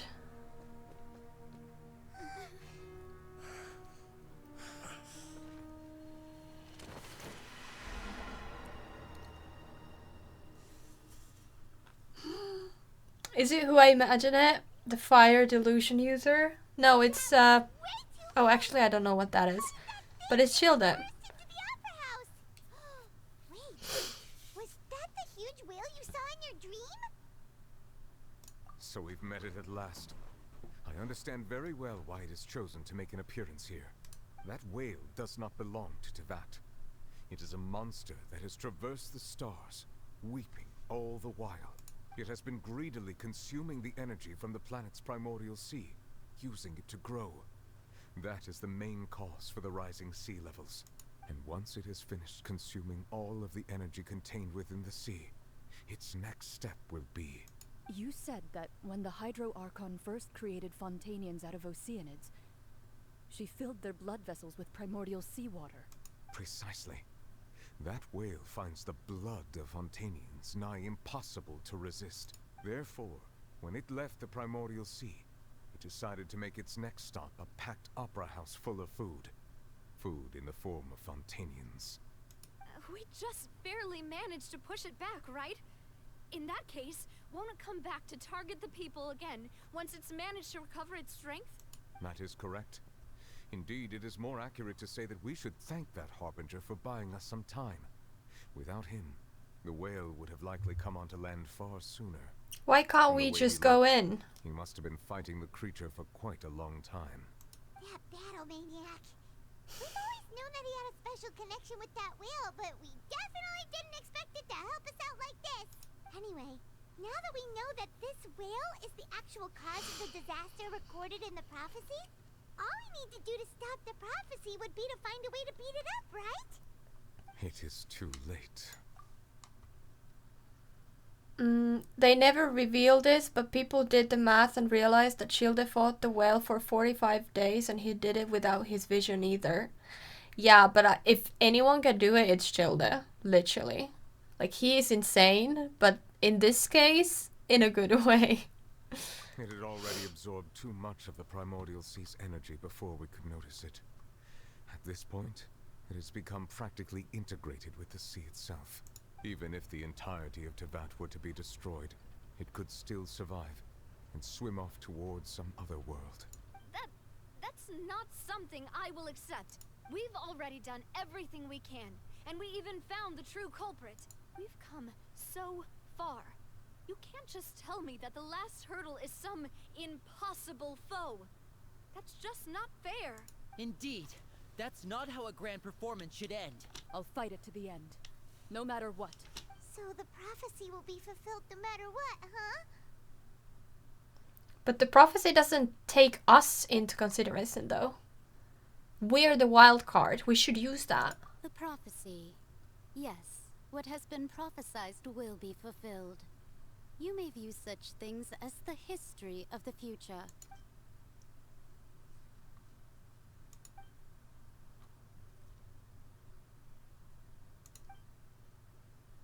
Just as prophecies are usually only the future as seen from the perspectives of the gods, could things be happening in hidden corners where the gods' gaze does not fall? Ultimately, fate shall serve as your only guide, no matter what will happen in Tevat's future. All you need to do is to play your part. This is the part that I'm thinking. Like, because we are not part of Tevat. So, Tevat history, future, and present, and any fate does not take us into consideration because we have not existed. Even if the prophecy will be fulfilled, there will still be a way to save everyone. Did I miss something?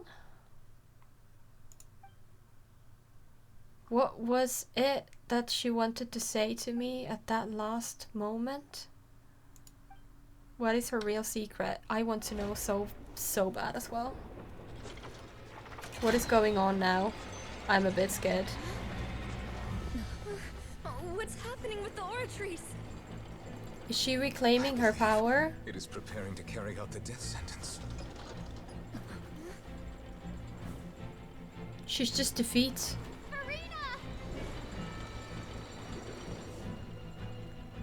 She lost all hope. No, I still need answers.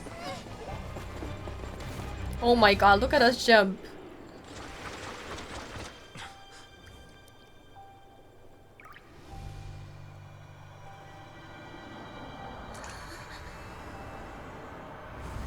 Where did we go?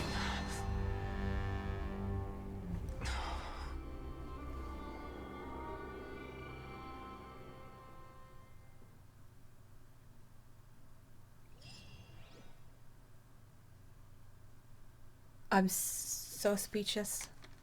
What happened? It's the... No way.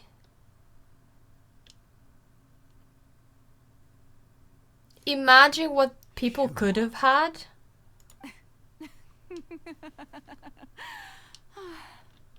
Sorry.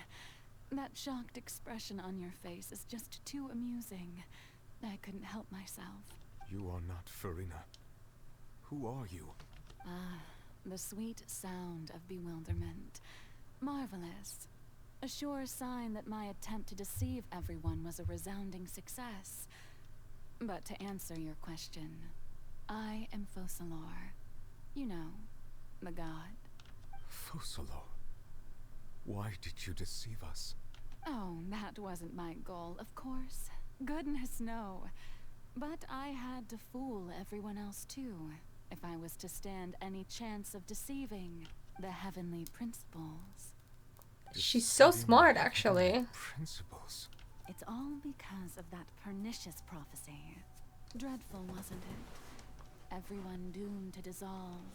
Fontaine condemned to be flooded. One was not amused. In fact, one was positively bemused when that problem was thrust upon me by my dearest predecessor. That's the former Hydro Archon Egeria for the uninitiated. It hardly gets more disastrous than a preordained national catastrophe, now does it? She knew full well that the prophecy would surely come to pass, and as one of the seven, she also knew full well that one defies the heavenly principles at one's peril. So yes, as you have no doubt surmised, it was a rather impossible situation that I found myself in. I spent a terribly long time mulling it over, alone on the ocean floor. And I was almost throwing barnacles by the time I finally realized there was only one possible solution to this confounding conundrum. I had to outwit the heavenly principles, allow the prophecy to be fulfilled, ostensibly at least, while saving everyone at the same time. I'm a genius, I know. I can only assume that's why Egeria chose me as her successor. Although, looking back now, it was hardly the inheritance one dreams of. Between the task of saving the nation, the quotidian duties of the Hydro Archon, and not to mention the original sin of creating a new race of humans, I dare say she left me quite a colossal mess to clean up. But one can only play the hand one is dealt. I did not choose this, any more than I chose to be one of her Oceanid familiars. So you were also once one of the Oceanids, transformed into a human by Egeria's hand. That's why she would dissolve. I always dreamed of becoming human. And I still do, even now. In my eyes, to be human is to be part of the greatest opera ever known. After becoming a god, I separated my divinity from my body and spirit, leaving behind only a self that was as naive and bewildered as my past self on her first day as a human being. The me you see before you now is that divinity. And the human counterpart I left behind, I named But where did she come from? She could feel joy, sorrow, and everything in between. She could be as vain and conceited, or as meek and vulnerable as she wished. Her strengths were of a kind only a human could possess, as were her shortcomings. But in my eyes, Furina's humanity was what made her perfect. She was perfectly human in every way. The person I always wanted to be. I kind of regret that we didn't get her this divine form. All part of the plan, of course. The plan to deceive the heavenly principles. She looks so pretty. Do you still remember the final scene of the prophecy? The Hydra Archon alone, weeping on her throne. I love Amber Lee Connors in her portrayals of Furina and Focalors, and based on interview, she's really an amazing girl. And knowing that she likes acting, it's really nice. I didn't know that. That's cool. In order that the prophecy might appear fulfilled, I invited Furina to be an actress, to play the part of the Hydro Archon in the prophecy. Under the curse I placed on her, so long as I, Focalors' divinity, continued to exist, she could not die. But nor was she free to live her life in the pursuit of happiness. Instead, she was forced to take the stage in the opera house, to embrace the role of leading lady, to forever play the part of the god from the prophecy, all to create a deceitful appearance of that prophecy coming to pass. I suppose now you probably understand why your court is called the Opera Epiclese. But Furina is only human, isn't she? Even though she has had a long life, her mind is no stronger than that of any other ordinary human being. I cannot begin to fathom what she has had to endure. It must have been torture for her. It has indeed. And although she is, in a sense, me in human form, I most definitely owe her an apology for it.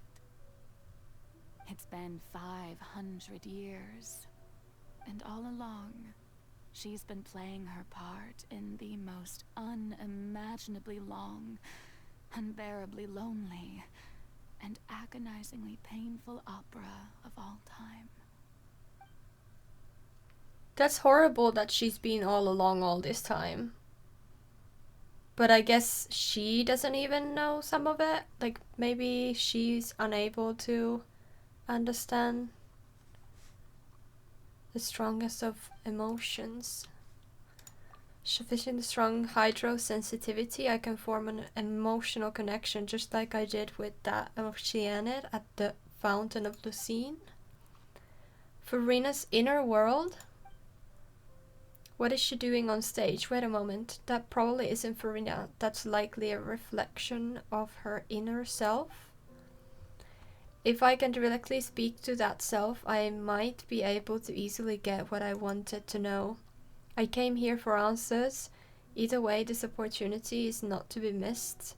Let me try talking to her. I was like, wait, why is Alhaitham here? But then I just realized, oh yeah. Wait, how do I get there? Oh, there.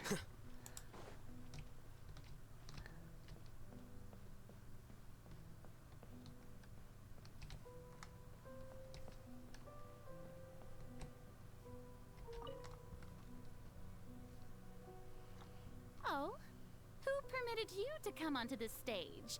Now, I understand your admiration for my august self, but I must ask you to keep to the rules. All right. It is not my intent to reprimand you. There is no need to state your name. Just be off with you. Do not distract me from my performance. Oh, do not jest. Can you not feel it? I am Focalors. The eyes of countless Fontainians are upon me. I must at Is all this her times inner dialogue? display the utmost elegance and nobility. Even in her heart of hearts, she's still playing the role of Hydro Archon. What sort of resolve must she have that even her inner self and subconscious would have such an impenetrable defense? Okay, we need to attack the light. Literally, I will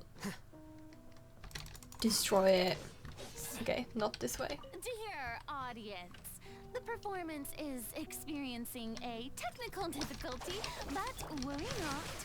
The guards shall resolve it soon enough. What guards? There are no guards. Why do you have to be literally on the edge? That is very annoying. There we go. Hey, what gives? The audience is still watching me, you know. Can I do the other one as well and fight them at the same time? Guards! No. Guards!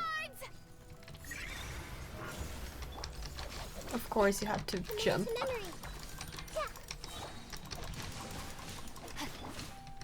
Make yourselves at home. This may turn a little. Oh my god. Can you stop? Here you are. This is really interesting. Oh, I can't drop down. Okay, that's amazing. This is such an interesting story. I've really enjoyed this Fontaine story.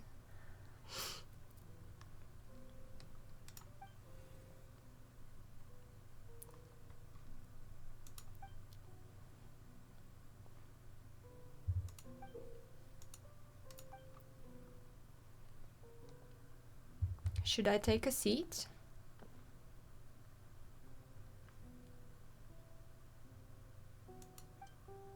Can she even see anything from that? Before a mirror, Furina. Oh, we are her. Oh, nice. She's so cute. I really like her design, although I actually like them both. Her divine form is really, really cool. But I really do like her design. It's really obnoxious and out there, but it's really cool. It looks like her. It really does suit her. Furina. Furina. Huh? Who's that? Who's calling me? Where are you? Be not nervous. Be not afraid. Oh, it's her. I am before you. Wait a moment. You're near me? How can this be? Mirror you, huh? You know what? That's not bad. Let's go with that. Mirror me? What do you wish to say? The prophecy. Have you heard of it? What prophecy? Wait. I know. I think. I don't know why, but it's in my head somehow. The people will all be dissolved into the waters, and only the Hydro Archon will remain, weeping on her throne. Only then will the sins of the people of Fontaine be washed away. Oh, very good. You know it well. What's going on? I can't seem to remember anything clearly. The only thing I know for sure is this prophecy. Will it really come to pass? Yes, it will. And that is why I've come to you. Disaster will come to Fontaine sooner or later. Things will develop just as the prophecy declared. There is no escaping it. But doesn't that mean everyone will die? I'm a Fontainian just like them. Will I dissolve too? Oh, don't worry. Magical meetings exist in this world precisely to give people a chance to turn things around. It is the reason why you met me today. I will tell you how to save everyone, but you may have to suffer somewhat. Oh, so there's still hope after all. Goodness, you frightened me. You spoke so much and with so much certainty. As for the suffering, well, I will admit that the first thing that came to mind was, why do I have to be the one to suffer? But if the prophecy will come true, I'll also die anyway, right? So if I've already met you as my magical meeting in this world, if there were scales, with all the people of Fontaine on one side, and my pain on the other, is it not obvious where the scales should tilt? You truly are the perfect human. My ideal. I suppose this would also be the justice that belongs to you. Huh? Don't worry, it's nothing. Listen well. Fontaine has just lost its Hydro Archon. I need you to play a role. That of the new Archon. Play as a god? That's right. You must begin a never-ending masquerade. You must never let anyone suspect your identity. If you can keep it up, then I shall have my way of defying this prophecy. But should your identity be revealed, then all hope will be lost. But how will I do this? A human assuming the role of a god without being exposed. Don't worry. What you must do is not to turn yourself into a real god. You simply need to play the role of a god as humans imagine them to be. Being a human yourself, I'm sure you already know what such an entity would be like. Remember, your true challenge will not be pursuing divinity, but contending against humanity. I'm still not sure I understand, but I'll try. I'll try to do this. So, how long am I going to have to play 500 years. To accomplish this mission, you will have to stay on the stage for many, many years. You will endure and not grow old until your task ends. But I promise you, all will eventually end in a magnificent and dramatic trial, and everyone will be saved. A trial, huh? How exciting. I'll be looking forward to it.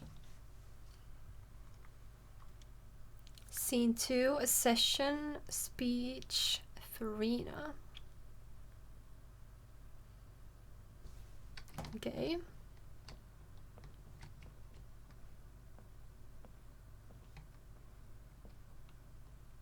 Yes, I can see the throne.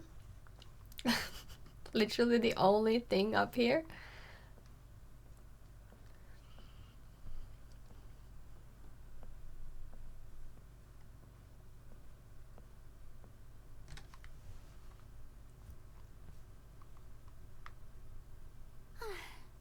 The Maison Cardinalise has announced my accession, but this is my first time facing the people.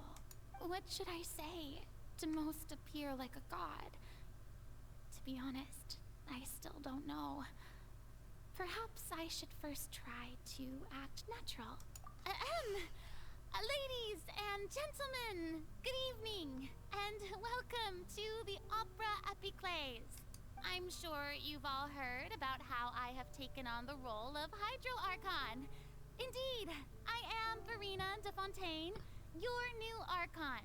In truth, I know little about becoming a nation's new god, but it will be my honor to guide you all. As the god Focalors, the god of justice, I shall do all within my power to lead you into an age of fairness and justice. Once again, thank you all for coming. If you should have any questions or suggestions, please send them to the Maison Cardinalise. The future of Fontaine will require us to work together, after all. This should do it. I thought I might stammer, but thankfully, I was able to convey my thoughts just fine.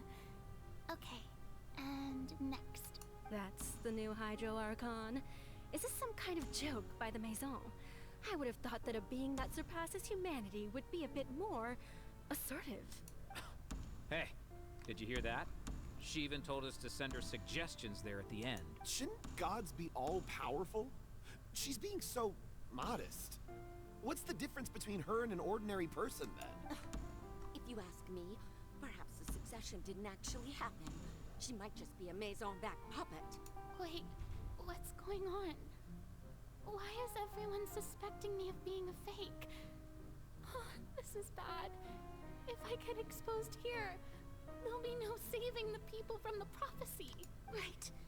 Mirmi said that I just need to play the role of a god as humans imagine them to be. Calm down, Furina. Think. What do the people want? How would they imagine a god to speak and act? Assertive, with a strong sense of presence. One who can dispel all doubt. That is the character I'm fated to play.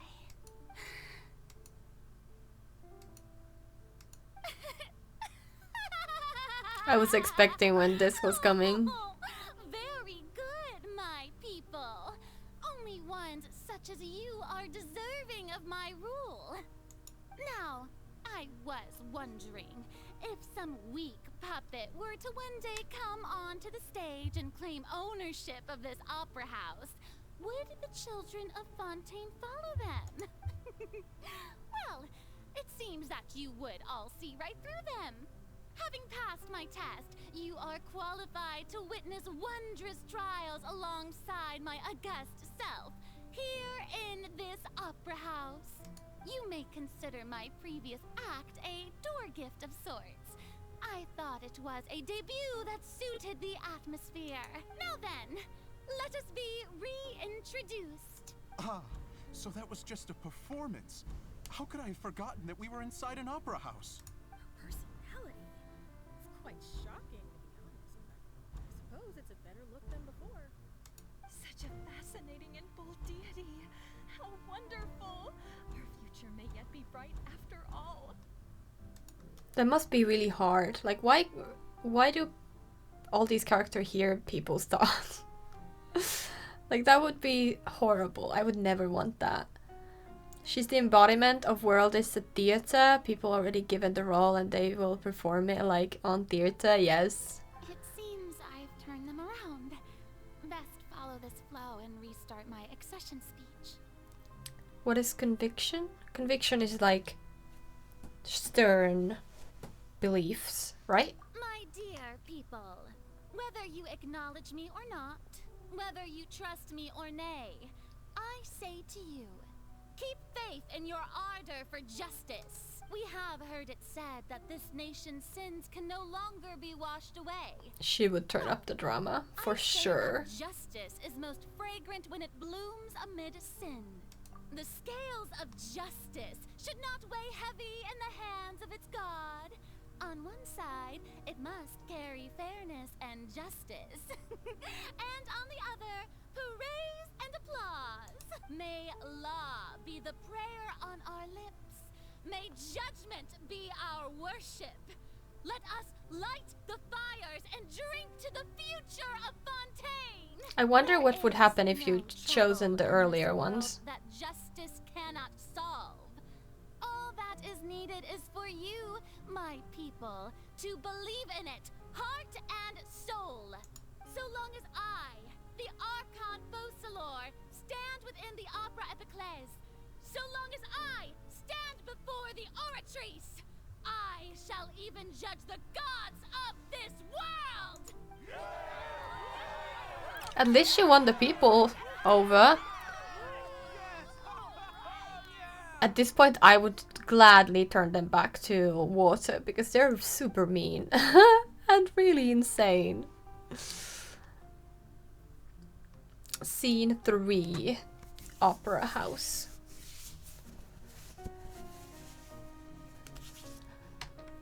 Oh, now we get to run. Oh, sorry. Finally, we've been so slow all this time. Lady Furina, here are today's case reports, as well as a summary of the follow-up for your perusal.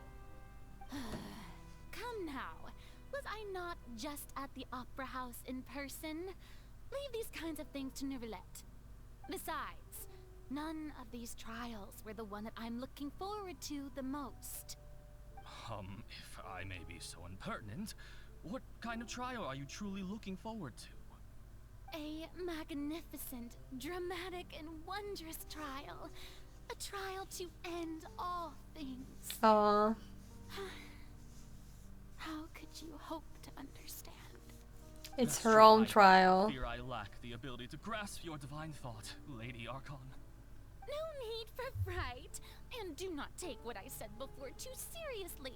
Go now, do your duties. The trial I await.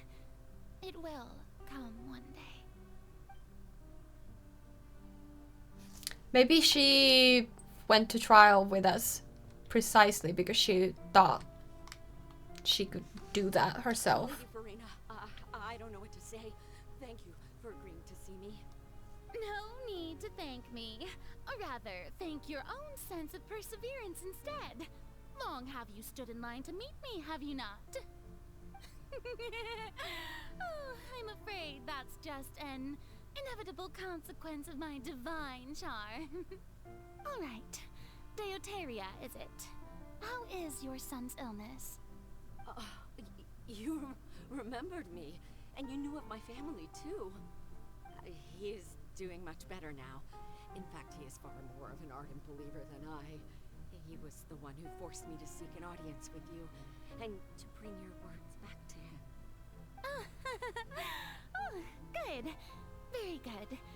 If this should happen again in the future, please do not hesitate to come and tell me.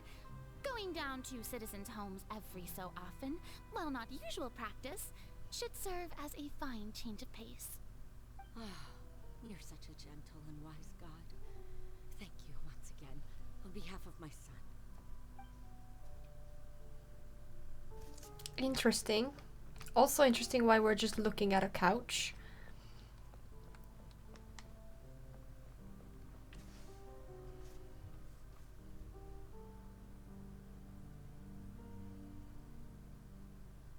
Lady Furina, here are the latest hydrological reports.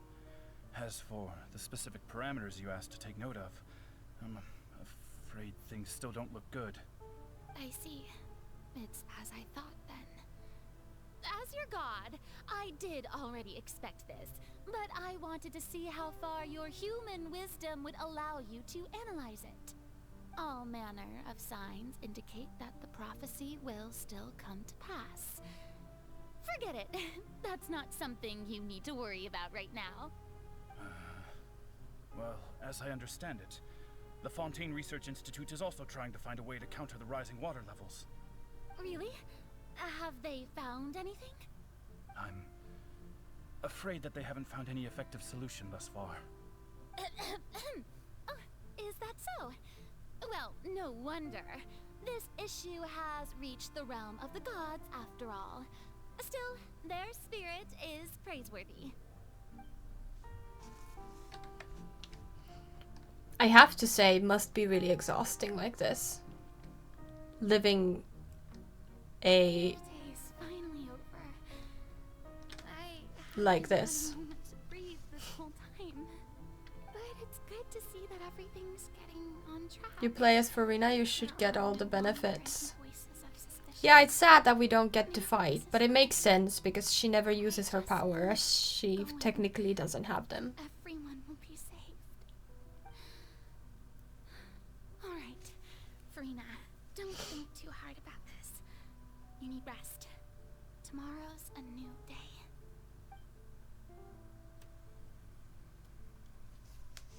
The Opera House, scene 4. Lady Furina, here are the new trial reports for the latest cases, as well as a summary of the follow-up.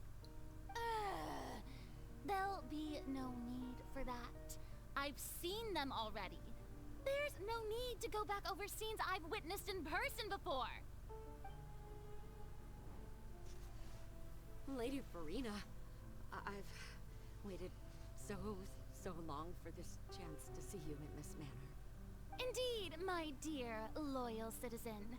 This joyous moment is an honor for us both.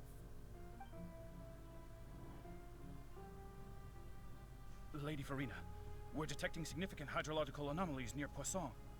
Understood. Keep monitoring. Keep me informed should anything come up at the Institute.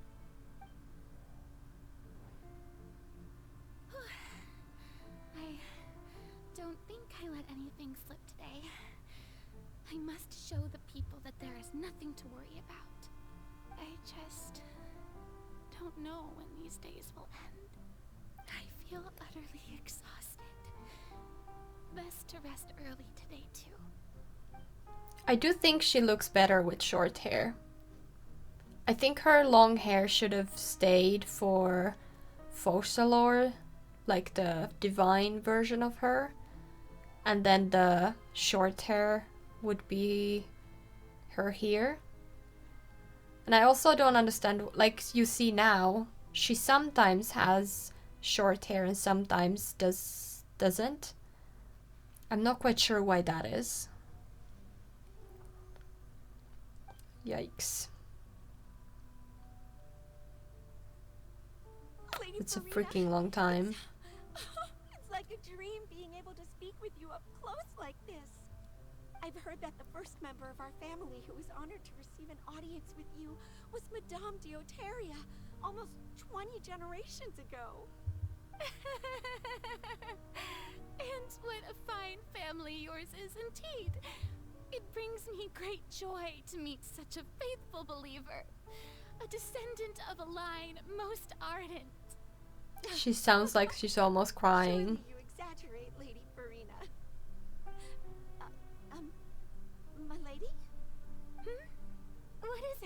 good citizen. Are you crying? Oh, really now? I didn't even notice. This must be the overflow of hydro from my person. Well, can't quite help being the god whose dominion is the waters, can I? No wonder. No wonder. A manifestation of your power, then. Oh, Archon, I am honored to have witnessed it. The people of Fontaine are a little bit strange, I have to say that.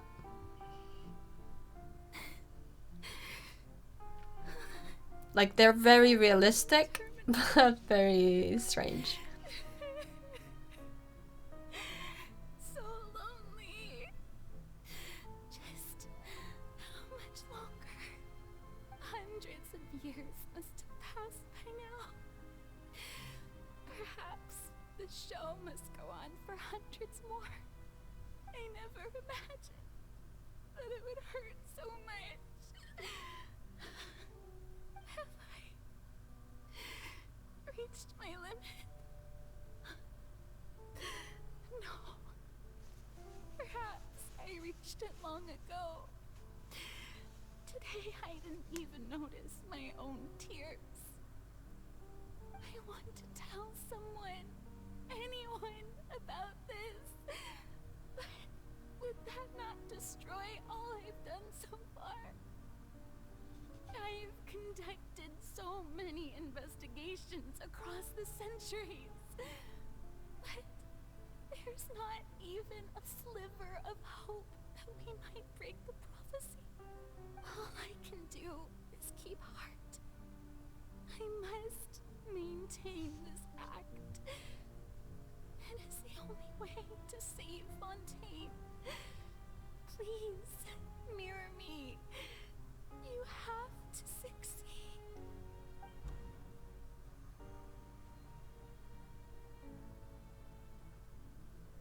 Furina and another Furina.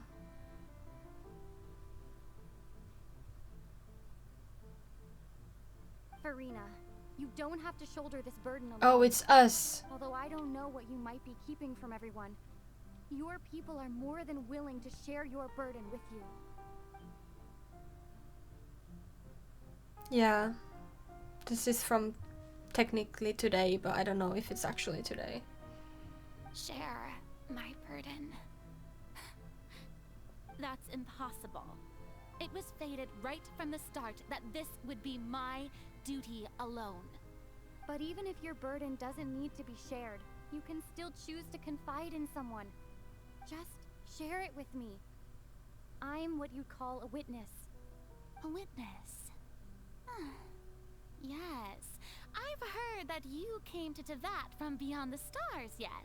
And we would have kept her You never belonged her secret. And if For Tevat sure. is in We have so many eternity, secrets a that we show on haven't a told stage, people. Then you're just a spectator, aren't you? If that's the case... She's right. I could confide in her, couldn't I? But if things don't play out as expected, the people of Fontaine will be the ones to pay the price. No, Furina. You shouldn't be selfish.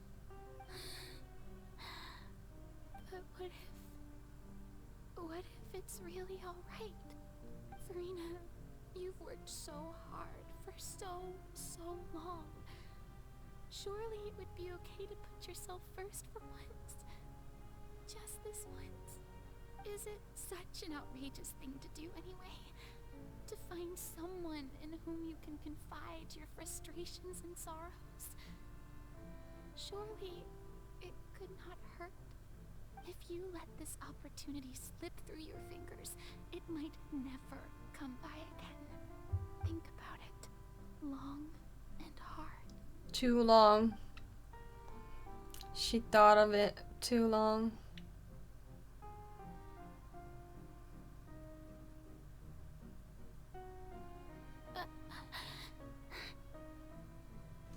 I wonder what she... No, I have nothing to say. Oh, okay. I am Furina, the Archon of Fontaine. Everything will surely get better. She would have not told us. All you need to do, dear spectator, is to witness my performance until the curtains fall. She still wouldn't have told us.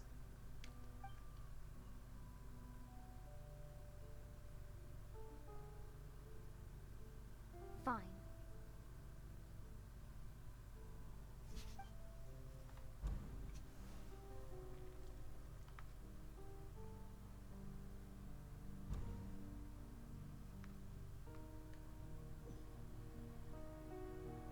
So even Furina doesn't know the truth? You've never once let her in on the full plan? Yes, it had to be done. To deceive the heavenly principles, you must first deceive yourself. She did very well. If she had let her resolve falter even once in these 5 centuries, Fontaine would have been doomed to the most tragic fate.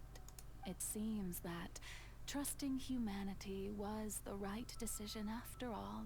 I believe that I understand how your deception works. But that is only half the truth, is it not? How would you build on this foundation to save the people of Fontaine?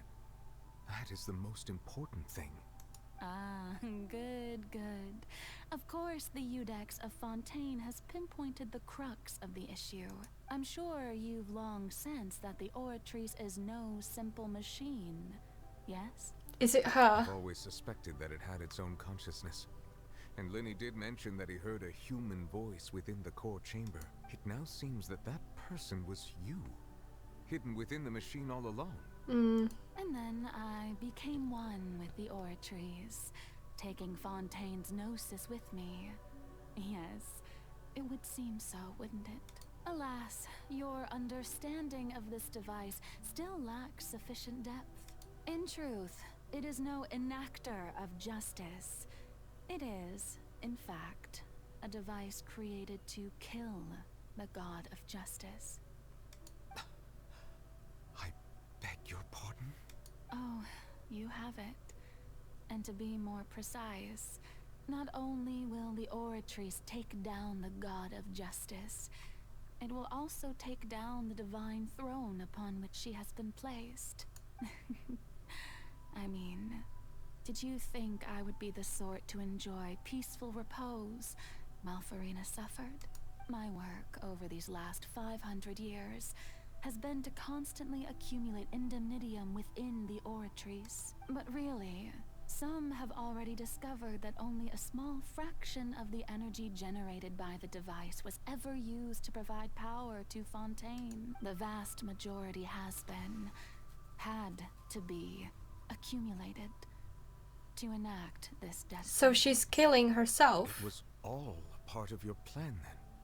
Both the trial and the sentence. But what will she this achieve with that? Accrued over 5 centuries, could have sustained Fontainians for millennia, had it only been used for that purpose.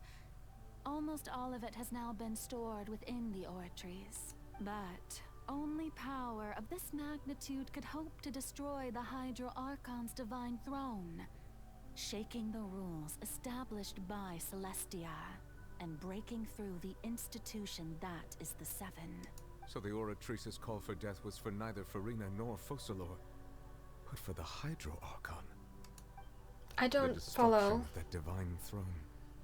If I do not misunderstand your intent, you must be... returning what's rightfully yours to you, of course. In other words, this was all done to return the authority of the Hydro Archon to the Hydro Dragon of this planet. But...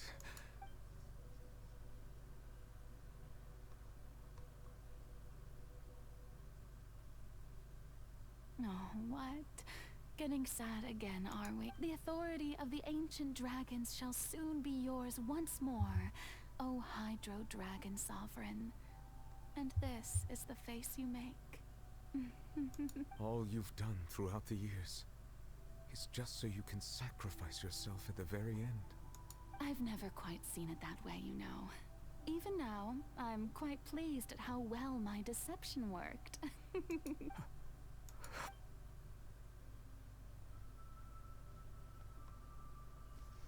Hydro Dragon, Hydro Dragon, don't cry. I must say, had it been within my rights, I would have loved to judge the heavenly principles themselves. Were they not guilty of essentially the same crime? Egeria stole the power of the primordial sea, and the heavenly principles stole the power you ancient dragons possessed. True. I, for my part, am the god of justice. And is it not just that your original powers should be returned to you? Speaking of justice, I have always believed that justice lies in the process of pursuing human existence itself. So, if the theft of the primordial sea's might was Fontaine's original sin, then, leaving matters of procedural right and wrong aside, the descent of the Fontainians as humans and their right to exist in this world would be Fontaine's original justice. In other words, existence was Egeria's justice, and to me, justice is the continuation of that existence. Defying the prophecy and ensuring that Fontaine's people shall live on, that should be the justice enthroned over all others. At this point, we, whether it be myself or all other Fontainians, have shouldered the burden of this sin for far too long. Iudex Nervillet, the highest judge in our land, when you regain your full power as an elemental sovereign, what verdict shall you pass upon us? So when I was invited to the court of Fontaine to serve as Iudex, I see now that that was your idea too. At last, I now understand the true purpose behind this position. In the beginning, I was uninterested in human existence. But these 5 centuries of living alongside them have gradually brought about mutual understanding between us. And I have even attempted to feel as they feel. You are a devious one, Focalors. Just to spare Things being as them. they are, surely you know that I could never declare them to be guilty. That is all she asked for. Literally.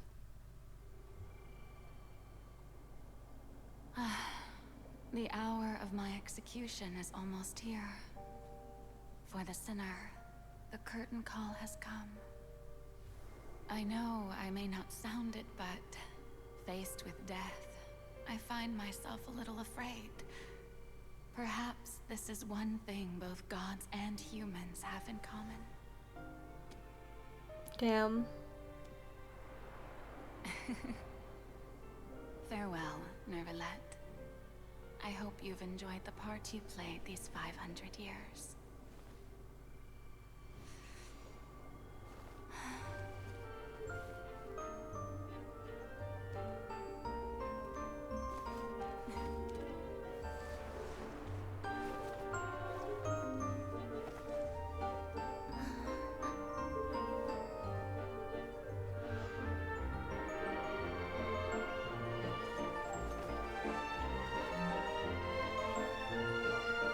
This is the first Archon that we actually witness dying.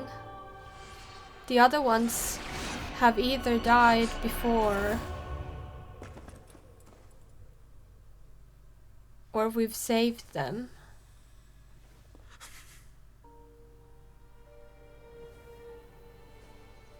Does he just gain it, or like how does that happen? Does he have a gnosis too? Because if so, is he gonna be afraid of the Fatui? I have so many questions.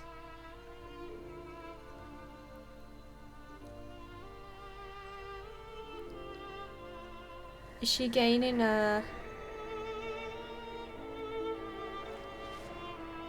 vision from this?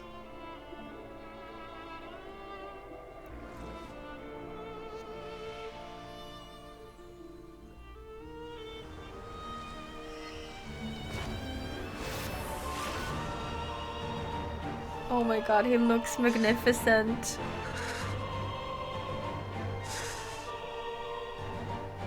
Oh my god, I'm getting chills. I, Judex Nuvelet, hereby declare, people of Fontaine, your sins are forgiven.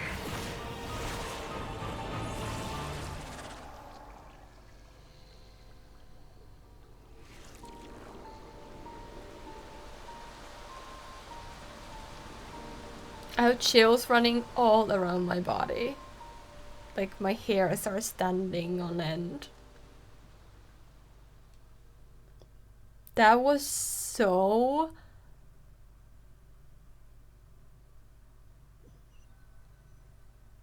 I have no words. Incredible. What just happened? Has the death sentence been carried out? Was that bright light some sort of misdirection? I have a feeling that something huge just happened. But since we're all still alive and haven't been dissolved, I assume whatever happened was good for us. It's time to end this. We must mete out punishment to that beast. Didn't you say just a moment ago that it can't be defeated? I have gained the strength sufficient to deal with it. Through certain means, I now have the ability to separate the power of the Primordial Sea from that creature. We should seize the opportunity to pursue our quarry. Traveler, now that the oratories can no longer function, I require an executor to help me mete out justice. The root of the calamities befalling Fontaine, the beast that enacts the prophecy. Its name is the all-devouring Narwhal. Come with me, traveler. The hour of execution has come. With the word, or by the words. Ooh. Of Focalors herself. No, this is a fight, right? Like, this is an actual boss fight, right? Do I need to get ready? Oh no, no, no, not... Oh my god, not my stupid little party! I have no... Like, I have absolutely... Find a way to attack it from within. Like, why couldn't I... Why didn't I get to choose a party? Literally, I will die, like, instantly. Why didn't I get to choose my party? I'm even, like, I can't even touch it. What even is this? Oh my goodness, this is horrible. I can't even run as fast as I need to. Time to... The all-devouring Narwhal cannot resist its instinct to devour. Continue to trigger its hostility. Chance will present itself. Too late. Oh my god, this is just stupid.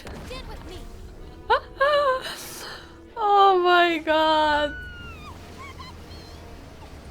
Oh my god, no. This is so bad. It's an actual... Oh shit. That's a black hole. Like an actual freaking black hole. Not like a real one, I know. But I mean in this game. Why couldn't I get to choose my party? That's so unfair. Do not fear. Seize the moment and use my power to suppress its roots from within. I will die instantly. The authority of the ancient dragons. Witness the might of the primordial sea. I'm just so mad that I didn't get to choose. Like, that's so unfair. There's no hope for me with this party. I know that, because literally I have no shield. And I barely have someone to keep us alive.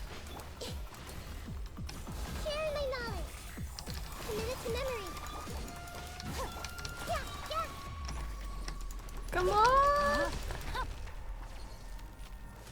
What is happening now? What stupid thing is happening now?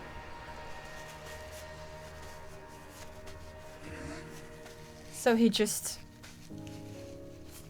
That's all we needed to do.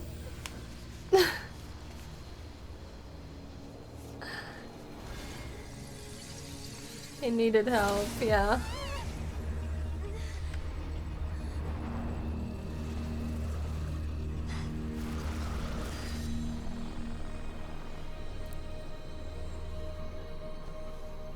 That's the unknown god.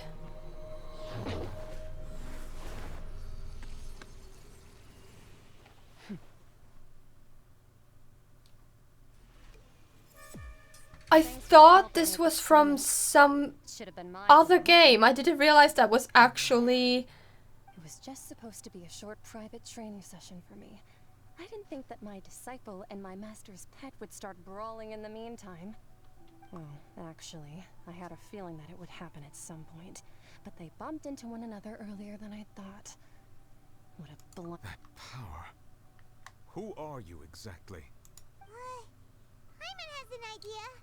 From what she said earlier, she must be Child's master. Oh, it's not the Oh yeah, of course she's not the unknown god, sorry. Talkative person. I simply did not have anything to say to the weak.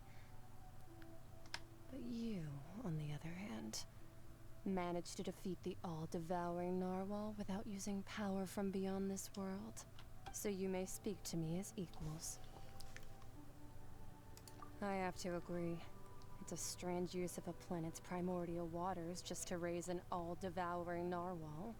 That kind of power is wasted on it. It's not cooperative. It eats too much. And I have more important things to do with my time than pet sitting. The only thing that creature has going for it is its looks. She's so cool. It fails as a pet. Miss Skirk? I think you might have missed the point. The point being? Well, being that this pet almost destroyed an entire nation. So what sort of person is your master? Well, Child's master's master. Wait, is that right? Oh, right. So you don't know him. Sorry, I assumed you did.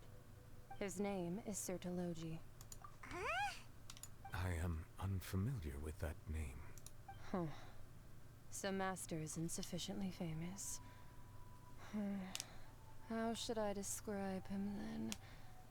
Have you heard of the name The Fowl? The Fowl? Still nothing? Well, how about the Visionary? Vetterfilnir then? Or Gold Rhindaughter? Ooh, that one we've heard. Rhindaughter's part of the Hexen Circle. She's Albedo's mom, right? Oh, so you do know that name.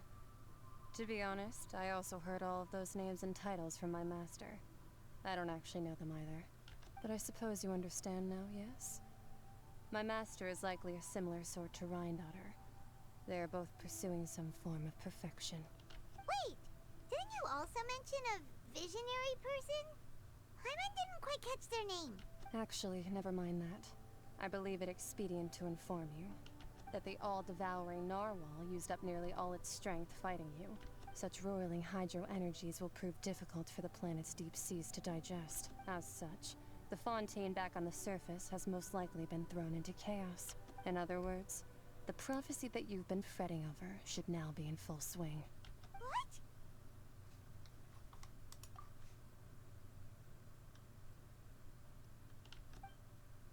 Not to worry. Focalors has already managed to deceive the heavenly principles. In the end, the people will all be dissolved into the waters, and only Furina will remain, weeping on her throne.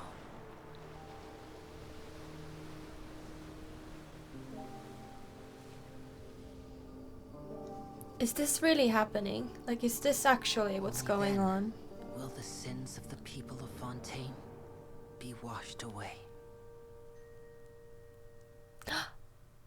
Wait.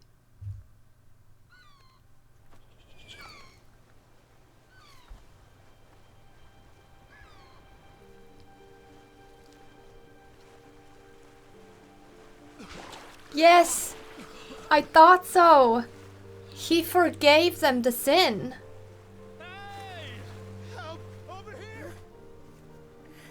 And they do have boats. Oh, what a good, happy thing. Although some people definitely drowned, which is not right.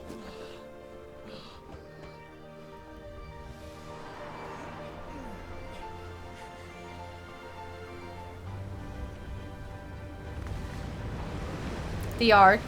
Finally we see the Ark! Although that would definitely kill more people if it just rose up like that. Oh, it's a flying ship! Oh, my baby!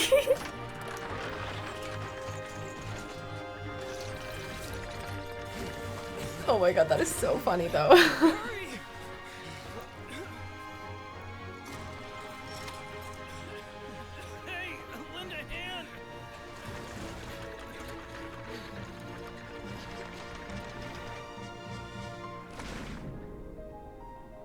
They're all like doing it together, helping each other. That's so nice.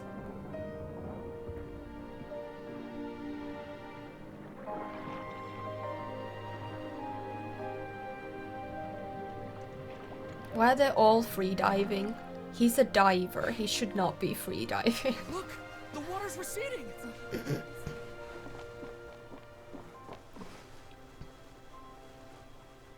So it was only temporary. It was never to be last. That's interesting. The prophecy was wrong. Well, it wasn't wrong, but you... Maybe it's a good thing you don't know that.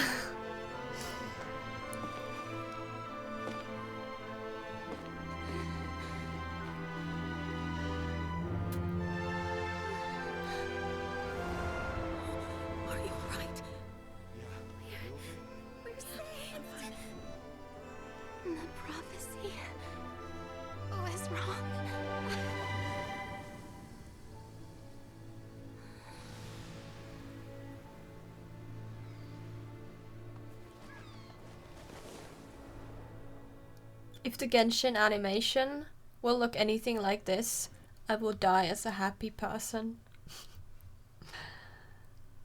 Imagine looking at that as a movie. Incredible. We finished it! I thought we would not be able to do it in one go, but we did. You're stronger than Shielder, probs? We are stronger because we did defeat him. He's tossed like laundry, yeah.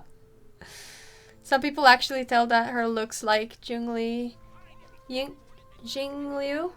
from Honkai Star. Yes, I thought she was from Honkai Star Rail. Oops, sorry. I didn't expect her to be from Genshin. Lay a trap with your companions that will allow you to judge a god. That was a ride, but I'm happy we know what happened now. She's so pretty. I never hated her, that's a strong word. I dislike her less, I understand her way more, obviously. But I still don't love her. I mean, yes, I understand her, but it's just... I don't do well with boisterous, rude, or selfishly appearing people. Whatever the reason is. So even though she was the most selfless person, really, I don't know. I'm really torn with her, actually. I mean, I really do have to say that she has the worst and the saddest story of all Archons. Well, she did die, but even Nahira, she was saved and eventually loved by the people. And although it had to come to the predecessor also sacrificing herself, it was a bit different, and I think still a little more happy than with Furina and Focalors. Yeah. This was really intense though. Ooh. I'm sorry. I don't know why I keep yawning all the freaking time, but I can't stop yawning. Thank you for watching. You're welcome. I'm happy I stayed. Not stayed. Let the quest like alone, that I didn't do it myself. I really love that I can watch it back then if I want to, and I really enjoy that we got to do it together. Yeah, that was a lot of information. That was a lot. So many questions though. Like, I have so many questions now. Yeah, this was really cool. And yeah, I need to know more of like the Fatui and the Harbingers. That is always like my goal. My number one goal for this game is to know the Fatui. If you have trans friends, happy Trans Awareness Week for them by chat. They deserve love and to be loved. Yes, as everyone, but especially people who have yeah, I won't say anything else, but yeah, anyways. Yes. Happy Trans Awareness Week for everyone, especially the trans community. And yeah, I will be streaming later this week, most probably. Maybe in the weekend. I don't know yet when, but I will hopefully I will be able to stream. And I will see you then. Alright. Have a good night and take care of yourself.